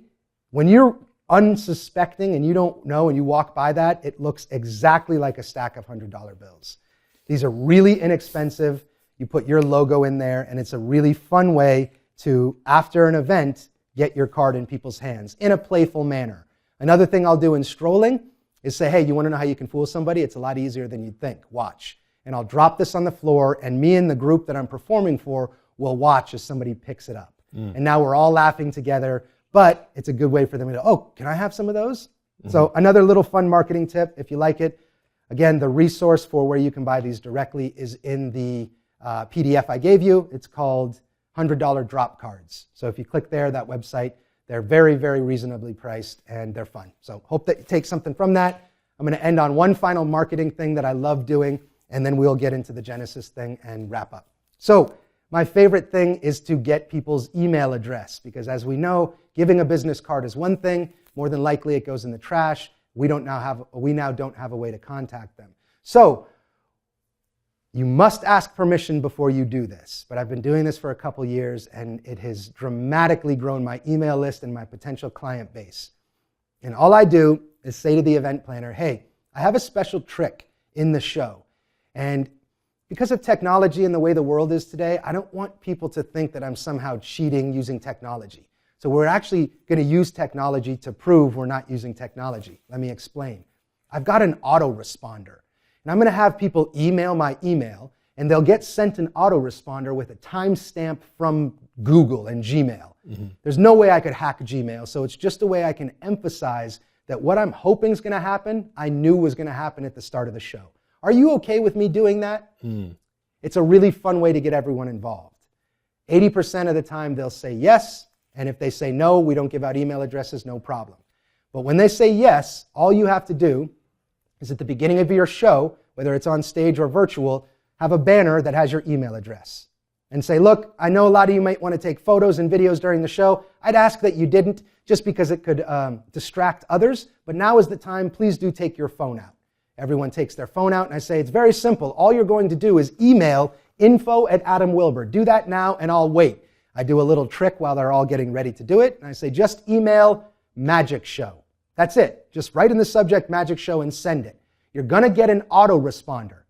Do not open that autoresponder, or it simply won't work. But at the end of the show, I want to get back to that and have you all know that that autoresponder was sent before we make the decisions we're going to make. So what's happened? All I've done is given them a prediction before the show, and my autoresponder is just that. It's a prediction. Thank you so much for being part of the show. I hope you enjoyed your time. I have a strong feeling that our story is going to take place in London while riding a zebra and drinking some beer. That's the autoresponder. But what's really happened is I've now gotten every single person in the room's email, which means I don't have to cold email anybody. My emails will not get sent to their spam filter because they emailed me first, okay? So now I don't blast them, I don't add them to my email list, I don't break any rules, but I do send everyone a personal email thanking them for being a part of the show and basically saying, hey, if you ever need any help, I'm here to help. So I've got 200, 1,000, 500 people in one group that anytime I email them now, the subject of Magic Show will come up, and when they see that string of emails, they're brought back to this impossible prediction. It sounds like a lot to talk about for a little thing, but it has grown my email list substantially. I can see how that tons of work from it. I can see how that would really grow your email list and also start a personal relationship with every potential client. That's a clever idea. And every time they see it, they go back to the show. And if you have a good show, they're going to remember, oh man, that was a great show. I remember when he predicted these items. So when I follow up, I just reply to that initial email. And it's as if we're friends. Gmail won't filter it to spam. And the friends that I've told about who use it have all continued to use it. The one thing I have to stress, you must get permission, because if you do that without getting permission to the wrong group, you will never work for them again. Emails are very protected in certain groups, so just ask permission and do it in a friendly manner, right? Hey, trying something cool, it's with an email thing, and I hope you get something out of that. It works for me, and I hope you can take something away from that. So very cool. We're going to close up with the Genesis. The appearing business cards, again, there's going to be a link if you want these yourself. There's a link in the PDF where you can get them. But we've developed a project with this in its entirety that will be coming out soon. We're just refining it all. But the question is, how do we get them blank from the start, right? Yeah. Hand warmers. Oh. So I have a little wallet. It's a Vanishing Ink wallet. I tape hand warmers here. These things will last an entire performance. So they're taped onto here. And I have business cards in here, which will come out blank because they're coming out hot. And business cards in this side. And then also, depending on how many cards I plan on handing out, I just leave a stack in the middle. Okay? Because this is in my pocket, I can easily come out with it. You're not going to give them this angle, but you're going to come here so they don't see the hand warmers. Pull out the cards. They'll be blank. They'll be a little warm to start. So don't hand them out immediately. But you let the magic do its thing. They come out blank. They'll print themselves. After about a second, I can give it to a spectator and have them stare at it, and they'll see it appear. So very quickly, I'm going to run through some cool stuff we can do with that using the Genesis system. And one of my favorites is this. Okay? So if I fold this up, and it would start in here with the hand warmers. Okay, so that, again, this would be in your wallet. You give it a minute to dissipate the heat so it all vanishes. And then right back to that line I love. How do magicians make money? Well, you could lead with the joke of what's the difference between a large pizza and a magician. Large pizza can feed a family of 4. Ha ha ha, if you're into that kind of humor. But then I can say, well, this is really how magicians make money. It's actually quite a simple process. You take any blank bill and you focus on it. Now, I don't want to get greedy, so I'm going to focus on, let's say, a 10. You could also force a denomination, and the bill they're thinking of is the one that appears, but they'll slowly watch as that bill magically appears. I mean, that's cool. This, in my opinion, I'm not going to say, I love this to death. I hope you do too. Yeah, it's really cool. I mean, the fade is very slow, and it's a neat way to use the thermochromatic ink. Yeah, it took the printing process and the actual formula of the ink took a long time to get right. I got help from Sam, a buddy of mine, who started playing with it, and again, I just thought it was the tip of the iceberg, which goes into what we'll talk about in the creative development section, where you see something and you know there's magic in there, but you could grow it. That's exactly what this was. So you've got card backs, same idea. You can make a card print, so from blank to a card printing. You've got a bunch of card standards. So these are red cards. These are black cards. It's hard to pick up, but basically what you're doing is giving them a blank card. So now you've got an effect where, for the first time, you can actually give a spectator a fully blank card, no sleight of hand. They've examined both sides, and in their hand, with never being touched, it prints itself. Okay? Interesting. Another great one, which is truly my favorite to do, is talking to them about wishes and goals and optimism. And saying, have you ever heard the story of cherry blossoms and why some cultures think that those are such magical plants? Because their beauty happens for such a short amount of time. The cherry blossoms are only in bloom for such a short amount of time that it's a really good reminder for us to slow down and look at the small pieces of beauty in the world, because they'll be gone quickly. So then I pull this out and I say, this is a cherry blossom tree, and I want you to hold on to it and think of a goal, an obstacle, or a wish that you've always wanted to come true. And really feel yourself experiencing that happening, that coming true. And if it is going to come true, and there's a possibility that this, whatever thing you're trying to dream up is going to happen, then you'll watch as those cherries will start to blossom on this tree. And sure enough, it's not great in the lighting here, but sure enough, all those cherry blossoms in front of them while they're holding it slowly come into bloom. Okay? We've also got confabulations, right? Brad Pitt drinking coffee in front of the London Big Ben. I've got a clue effect. And all of these, I've got silhouettes of celebrities. All of these start with a blank piece of paper. The lighting makes it a little weird here, but in person, they're staring at the front and the back of these cards. They're totally blank, and they watch as it magically appears. So that's Genesis system. That was, I'll be honest, that was a bit of a shameless plug. That will be on the market here shortly. We're just perfecting and finalizing the routines that come with it. Genesis system in its entirety has a bunch of routines, but really is the tip of the iceberg. And I would love to hear any feedback you guys may have, guys or girls may have, on, hey, if we can do that with ink, why don't we try this? A couple of the effects in the Genesis system came from friends of mine that saw it and went, dude, try this with it. So I'd love your creative feedback on it as well, and love to hear what you think maybe could be possible with it. So that is Genesis, just briefly sort of discussing The idea of when you see something that you love, without stealing it, maybe sit back and say, hey, is there a way I could improve that to fit my narrative, to fit my character, and then build off of that. That's exactly where the Genesis system came from. So it started with the appearing business cards and went from that to say, I know there's a lot more magic in this than what's being represented here, so let's take some time and brainstorm, and we came up with Genesis. So I've got one final piece to show you guys. It's called Grandfather's Top. It's a very special piece to me. So I'm going to set that up really quickly, and through the magic of editing, we'll be back here and ready to perform it. Okay, Adam, before we get into Grandfather's Top, perhaps you mentioned there was one more part of the PDF that we could listen to? Absolutely. Or we could talk about? Yep. So I want to briefly, the number one question I get asked on kids that I mentor is the creative process. How do you create magic, and how do you create routines? So in the PDF, I've outlined it. I'm going to walk through it briefly. There's a lot of information here, but I'm hoping that you can take one or two bits and pieces from it. And to do so, I'm going to use one of the projects I'm coming out with very soon as the reference point of how this came to be. So this is just called In Case of Emergency. And I think Card to Impossible Location is one of the strongest tricks. I've always wanted my own version of it.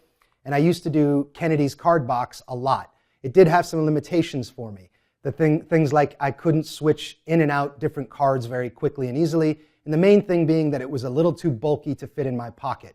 So this is In Case of Emergency. This is my version of a Card to Impossible Location. There's a few reasons I've built it this way.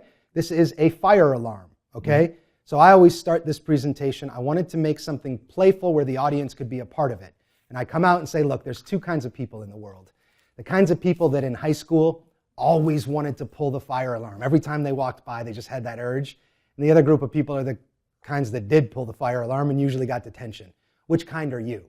I get some byplay there, and I say, well, luckily, we've got a fire alarm. And it ties in with one of the most common questions I get is, what happens when you screw up a trick? Well, as a professional magician, we carry one of these around in case we screw up. Okay, so this goes off to the side, and I do a full ambitious card under glass using this, okay? So the card ends up there over and over again, and at the end, their card vanishes via a paintbrush change. So we're now in a position where I can't find their card, it's gone from the deck, and we're in an emergency situation, okay? These would be in my pocket, and I would say, actually, it's not technically an emergency unless we have fire. So let me see. Oh, yep, I've got a match. And I come out with a match. I hand them the match, and I say, do me a favor. Strike the match right there, which they do. They're now holding a fire. I say, oh, we've got a fire. We can pull the fire alarm. Go ahead. I know you've always wanted to. So they pull the fire alarm. They take the lid off, and they see a card, right? I take the card. I say, oh, well, wait a minute. Hold on. If I can get it out. And that's the switch, right? So obviously, it's a switch device. It's allowing the reset is built into the lid. That comes off. And this is it, right? So I've got a dummy back with felt on it. When I go into my pocket to grab the match, I can feel the felt, and I've mercury folded the card. The nice thing is when you mercury fold, it's in this position, and it's pushing this way. So when I grab it, it naturally goes into the position where it wants to push it up, okay? So I've done all the byplay, all the jokes. They light it. I'm holding, and in Kennedy's card box, which is what I used to use, I always needed them to take the lid off, but I couldn't just give them the box. And I didn't like that. I wanted a reason for them to come over and take the lid off, which is fitting for this. So they pull the fire alarm, they pull the lid off, and they see this. Now all I'm going to do is dump it, but as I dump it, this magnetizes in, which steals that card and obviously reveals that one. So there's a few benefits for my performance. This is a real card. It's not a quarter card. It's a full folded card, okay? It can be from any deck, and I can switch any deck I want at any time. I also have a really cool signed build to impossible location using the same gimmick. So the full card is there. The gimmick is here. I'm coming out holding the match like a magic wand, concealing what I'm palming. I hand that to them. They take the lid off, and the switch really couldn't be any easier. That's it, okay? So the reason I got to this, which we'll be out with soon, is sort of how I'm going to explain the creative process here. You'll notice in Oops, almost shut down my computer. You'll notice in the PDF there's a spot that says the creative process. As we scroll down under that, here are the ways that I get inspired personally to invent a magic trick. The first one is, that's cool, but it could be cooler. Here's an example of that, the Genesis. Appearing business cards, that's cool, but it could be cooler. So that's my start of the inspiration. I found something cool I want to improve on. Kennedy's card box, all the other mystery, David Regal has a super great version of the mystery card box. So all of those are cool, but could be cooler. And I don't mean could be better. I'm not saying this is better. Cooler for me. Could fit my style and what I want more, okay? The second sort of inspiration is, if I could do anything, what would it be? And that's where I might ask my daughter or my son, hey, what would you do with this if you were really magical? And I let the sky be the limit, right? Decibel, I invented something where you can hold a headphone cord, touch a spectator's finger, and their thought of song will play in their own headphones. It's a perfect example of me saying, if I was really magical, I would be able to pinch somebody's headphone and whatever song they're thinking have play. Okay, so that's another form of inspiration. And the last form is, hey, there's magic in that. Where is it? What is the magic in it? And that's the time where you're walking through the dollar store or Walmart and you see something and you go, there's magic in there somewhere. Something about that is screaming magic to me. And I'll buy that prop and sit with it. Those are the three ways that I get inspired, right? I either see something I want to improve on, I dream up something completely impossible and figure out a method, or I see an item and I think, oh, there's something magical in there. What can I do with it? So those are the ways that I get my inspiration to start from it. Then the next bit would be the development of the prop. How do we go about, once we have an idea for a routine, how do we go about researching how we can build that ourselves? This is the way I do it. It doesn't mean it's right. It's just what works for me. The first thing I do is Google. For instance, let's take Kennedy's card box and David Regal's version, okay, Clarity Box. I would Google card to impossible location, card to mystery box, and do as much research as I could to see what's out there via Google, okay? Once I've done that and taken my notes on it, I go to the Magic Cafe. Not a place I recommend anyone to frequent. It's a very toxic environment, but that does have a wealth of material on any subject you can imagine. So you go to Magic Cafe, type in card to impossible location, John Kennedy's mystery box, and do your research there. Find out what's been done, what hasn't been done, what could be improved on it, and whatnot. When I'm searching on Google, I'm usually searching through the video tab of Google, so I can see other people's performances and find what I like the best and figure out how I can make it personal to me. Then I go to magic resellers, right? So you never want to invent something that's already been invented, so in doing my diligence, I'll go to Penguin and search for any kind of effect that fits into the umbrella of what I'm trying to create. I'll go to Illusionist, I'll go to Vanishing Ink, I'll go to Vulpine Creations. Sorry, had to. And then just do your diligence. Talk to friends. Ask Alexander is an amazing site for credits. If you go to Ask Alexander, again, this link is in the description. It's right in the PDF. You can type in anything and get credits for days on that. Then I usually follow it up with my favorite versions of this. So I've taken all of these plots, all of these gimmicks, I've taken notes on all of them, and I condense them into my favorite version, right? The best parts of everything. And then the last is I'll buy these gimmicks and I'll play with them and make sure I'm not missing something that I assumed I knew, maybe a method or something like that. Now I have all my basic research done. The next slide underneath is how I sort of categorize that research. So I just take what's great from the routine and I make my notes. I write what's great with the props and I write my notes. I then do what can be improved with the routine and what can be improved with the props, okay? These are my mental notes for my development process of where I'm trying to get to as an end goal. For the prop development, it's the ideal prop. So I'm going to ask myself, in a perfect world, what would this do? No limitations, what would this do? Then I'm going to go into building of your collection, which is really refining my notes, the notes that I had taken before, and I start refining them into one solidified gimmick or one solidified prop or routine. Because both of these creative processes can be worked on developing the gimmick or the prop, as well as the actual routine, scripting, and movements on stage, things like that. I'll start brainstorming ideas, and I just draw. I like taking a notepad and just drawing ideas. And it's not pretty, I'm not a great artist, but it at least gets my thoughts out of my head onto a piece of paper, where I can start piecing them together and go, all right, I'm going to build one of these into a prototype next. Then I'm going to design the props, refine it even more, and really start designing out what I need to build the prototype.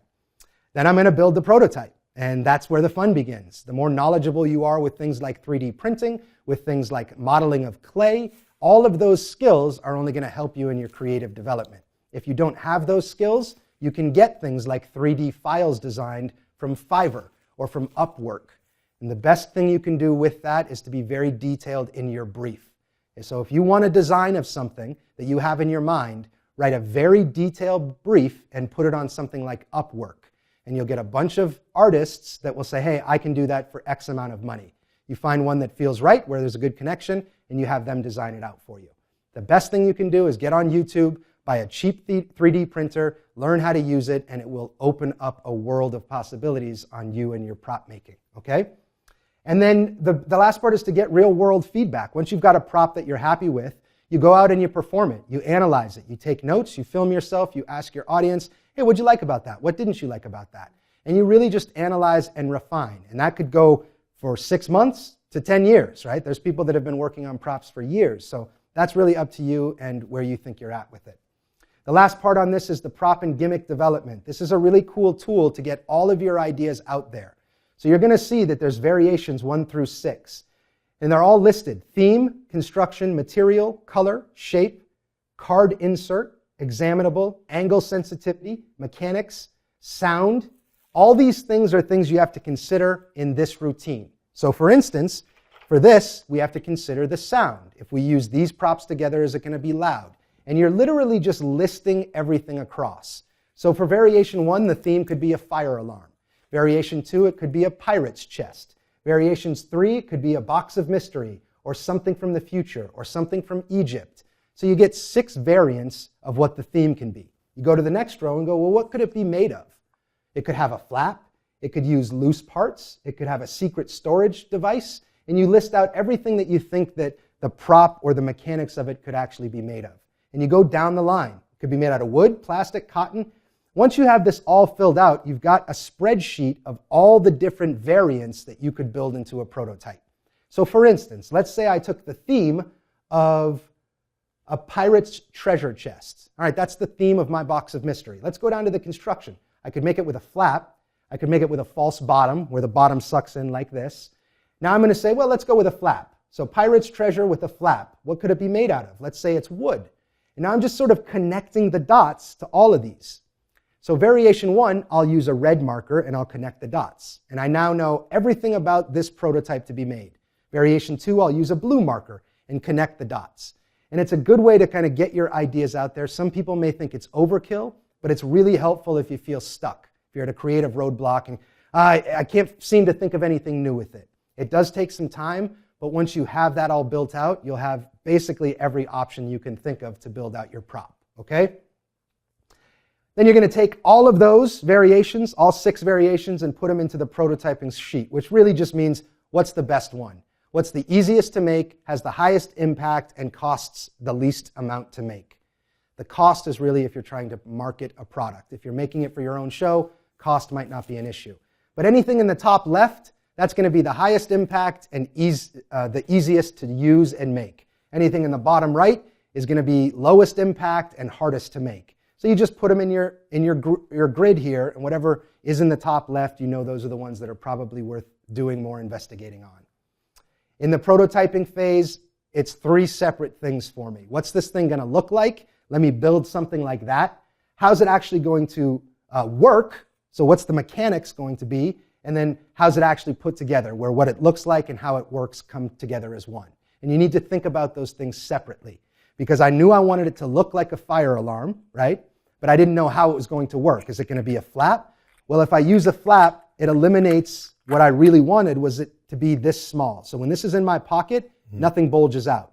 The minute I make a flap out of that, it increases to this height. I can't use a flap, so how is it going to be made? A false bottom? That works, right? So I'm thinking about how does it look, how does it work, and how do I combine the looks and the functionality together, okay? The last part is routine development, which I won't go too heavy in. You can read through this, and again, I really am here to help. If there's anything I can do to help you understand this PDF better, shoot me an email. but the routine development is very much in the same guidelines, where we're going to be looking at what am I inspired with? I'll run with that, or I'll go into, hey, let me look at my writing prompts, which we discussed earlier. And then the rest of it is the rest of the PDF is really just going into your development of the routine, the development of your effects, and the development of your show as a whole. So I hope that helps. What I'm really trying to get across is that when you're trying to develop something new, get those thoughts out, right? Get every thought you can on paper in a somewhat organized manner, and then you can revisit them. John Cleese says about creativity, most of the best things he created came when he walked away from a problem. And it's really hard to walk away from a problem, come back to it, and remember all of the stuff you've already done. But if you're writing that down and keeping it documented, you can come back to that problem 3, 4, 5 years later and say, oh, where did I leave off? Oh, that's right. Here's where I'm at in my development. So I hope these tools help you in some capacity. And like I've said before, if you need any help with it, shoot me an email. Happy to help you. And hopefully that sparks some sort of creativity in you. I think creativity is the most important thing for us to live a fulfilling life. Because if we're creating things that come from us, that's the best way we can give back to the world, right? When we're dead and gone, we'll be dead and gone. But the stuff that we created and we're vulnerable enough to put out to the world will live on. And it will also inspire lots of other people to do the same, which is give your truest version of yourself to the world. Nobody else in the world can create the way that I create, just like nobody else in the world would be able to create what you create, because that's you. It's the truest version of yourself being given to the world. And I think that's what creativity is, whether you're developing products to sell, whether you're creating a poem for a loved one, or you're creating a unique way to have a conversation with a stranger. These are all you giving your best version of yourself to the world. And I think the people who really focus on living a creative life usually have a happier and a more fulfilling life. So I hope those tools help with that. And we will close out this lecture with Grandfather's Top, and we'll do that now. Thanks for sharing those with us, Adam. We really appreciate it. Let's take a look at Grandfather's Top. All right. So thank you all for being here and sticking through this lecture. I really do appreciate the support. I hope you found something of value in here. And if you did, let me know. Also, this is my favorite piece. So I'm going to walk through it. I'm going to present it as if I was presenting it to a regular group. So my grandfather was very important to me. He was a very important man in his community as well. And he always inspired creativity. He would try and influence creativity, almost to an unfair point where instead of giving us a toy, he would give us the building blocks of that toy, but he would leave it up to us to decide how to put it together. He would sort of force us into being creative before we could play with the toy. I actually have the last toy that he gave my sister and I before he passed, and I'd like to share it with you in a little piece of magic I dedicate to my grandfather, Charles Wilber. So this is for you, Grandpa. I hope you dig it. So this is the last toy he gave us, and basically it's a little wooden dowel and a little disc with a bottle cap on top of it. So I would give this to the spectator to try and figure out exactly what it is. And at this point, I would hand this to them, and they start piecing it together and try and figure it out. Since nobody's here, I'll cut to the chase and let you know it is a spinning top, a little bottle cap spinning top, which is pretty neat. If you put the little wooden dowel through the top, you can spin it on your hand, and it's a little spinning top. Pretty neat. So my grandfather gave it to me, and I'd always try and impress him because he was my hero. I said, hey, Grandpa, I think I found something that might impress you with this bottle cap. And he said, cool, show me. I said, no, I'm going to show you as soon as you tell me what love means or how you spell it. See, my grandfather always used to ask me, Adam, how do you spell love? I'd say, L-O-V-E, I'm not an idiot. And he'd chuckle and say, oh, one day you'll know. So I said, Grandpa, I'll show you this, but you tell me how you spell love. And he agreed. So I said, well, watch. First thing you got to do is train it so it does what you want it to do. Come on, jump. Now that got his attention and his eyes perked up and he said, how the heck did you do that? And I said, well, how do you spell love? He said, show me again. I said, no problem. We don't even need the table. I'll do it right off my hand.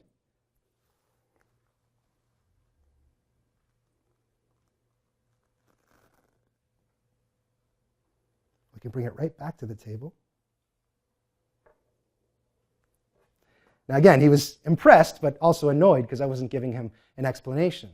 And I said, well, Grandpa, tell me how you spell love. And he said, all right, you do spell love with 4 letters. But it's not L-O-V-E. It's T-I-M-E. Because if you show me what a person chose to spend their time doing in life, I'll show you what that person loved. And that always stuck with me. what is it that we love? Well, it's usually what we spend our time doing. So are you spending your time with loved ones and people that you care about, or are you spending your time on social media, watching what other people do and how they live their lives?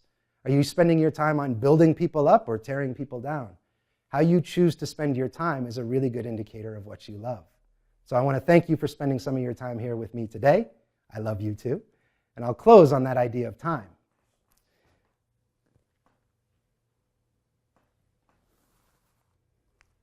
So if we take time and we go back in time just a little bit, you'll watch. Come on. If we go back in time far enough, actually to the beginning of the trick, you'll notice back in the box is grandfather's spinning top. So thank you so much. That's grandfather's spinning top. We'll go into a really brief explanation of how it's done, because you can pick up the whole kit right here at Penguin. Very cool. Thanks for sharing that with us. It's a beautiful piece. Now, take us through it real quick. Sure. So I'm using the commonly known as the Steve Fearson hookup and invisible thread, plus the gimmick. The gimmick is the prop on one side, but also the prop on the other side. Okay, so the box itself is the switching box. Oh, that's cool. This whole middle part comes out. Okay, so all I have to do is when I have the spectator, normally when I'm performing for people, I have the spectator pull the lid. I just squeeze hard on the bottom, and that keeps that in place. Okay? Oh, very cool. So, I go into a lot of detail in the actual project on how I handle the thread, how I make it so it's not a pain in the butt. A lot of people don't do thread work because it's a pain, and I have some tricks and tips that I use to make it feasible and workable for me. One of them, and the basic one being, I store about 20 performances in a deck of cards. So if the thread breaks, the thread breaks. Oh well, I have another one that I'm ready to go with. And I know, for instance, for my height, I want the thread to be from my right hand, it goes up over my head and down to the front. And when I'm standing like this, I want the other piece of thread to be about my belly button. So for me, that's 15 wraps around a playing card, okay? So I take the thread, I put a piece of putty on one end, wrap it 15 times around, and put a piece of putty on the other end, okay? That makes it so when I'm ready to perform, I can pull one piece of putty off, let the card drop to the floor, and then I'm going to stick that putty. I wear a ring, so I stick it right underneath my ring here, okay? If you wear a watch, you can stick it to your watch. If you wear a long sleeve shirt, you can stick it to the button on your shirt, but basically to your right arm, or if you're left-handed, your left arm. So now I have this card dangling from the other side, okay? I just place that thread up over my head, and here's the card. So I'm going to take that off the other end of the card, get rid of the card, and then I stick this on my thumb, okay? So right now the thread's going from my ring up over my head to my thumb. So I can now come out, introduce this, and because it's on my thumb, I can grab the box, and I'm just hiding that piece of wax as I'm showing the box, okay? Yeah. So I show the box, I show them the props, I take the props out and hand them to them. And as I do that, I put again, I'm sort of showing this without saying, look, it's empty, but I want them to see that this is empty, okay? So I show around, close the box, and as I set the box down, I just flip the box over. That's it. Very natural action. So I'm going there, box goes to the table, sight unseen, we forget about it. They play with the props for a minute. At some point, they'll figure out it's a spinning top, okay? And if they don't, I guide them there. So when I take this back, I'm going to basically stick that right there. That's all I'm doing, okay? Now, in the explanation, I usually perform this by sticking it on the side because it blends in a bit better, but it doesn't give you as much time without it wobbling. It'll start to wobble a lot sooner. So, if you're just learning thread work, take the top back, and as I'm grabbing it with my right hand, all up here, so I'm not going to do it this way, I'm going to do it here, I'm just going to stick it with my thumb to the base of that dowel right there. And I'm doing this in a manner of adjusting the top, right? So I'm acting as if I'm really pushing the dowel in, but really all I'm doing is getting that thread attached to the dowel, or I'm sorry, the putty attached to the dowel and the bottle cap, okay? I'm going to come over to the table, and the first thing I'll do is I'll spin it in my hand, and I just show them it's spinning in my hand, right? And then I come to the table and spin it on the table. So I'm going to spin it here. So you want to get a good controlled spin so that doesn't happen, but you're going to spin it here. And I snap, and what I'm going to do is sort of put tension on my right arm by just lowering my right arm a bit. At the same moment I do that, I come over this way and land it in my hand. Because what's happening is I'm on a pulley system, essentially. Okay. When I raise my right hand, the top sinks. When I lower my right hand, it comes up. So I'm pairing this pulley system with the idea that it's coming off my head, so that's my left to right point. So now if I combine the two, I can go left to right, up and down. Okay? You want your motions to be very slow and methodical, because any jerkiness is going to be a tell. If I'm doing this, right, that swinging makes it very apparent to what's happening. So I go from the table into my hand, then catch it. Now I always toss it to my other hand to give it a feeling of freeness. Now I'm going to spin it from my hand up off my hand, and then I go like this. I sort of push as if I'm trying to charge it with energy, and then slowly move it over back to the table. Pick it up and toss. So with any levitation, less is more. Now you can float this thing a bunch all around and do a whole bunch of stuff, but just keep in mind that this is really a magical moment. And if we oversell the magic, we're just setting ourselves up to expose the method, okay? With the levitation, just remember less is more. So I normally try once into my hand, once from my hand either to the other hand, which would look like this, from here over to here. And the thread is going around my thumb. Okay, so it's not going here, it's going around my thumb. So I can actually catch it in the other hand. So from my head around my thumb to here. Okay? And in doing that, all I'm doing is when I feel it here, I run my thumb around and do that.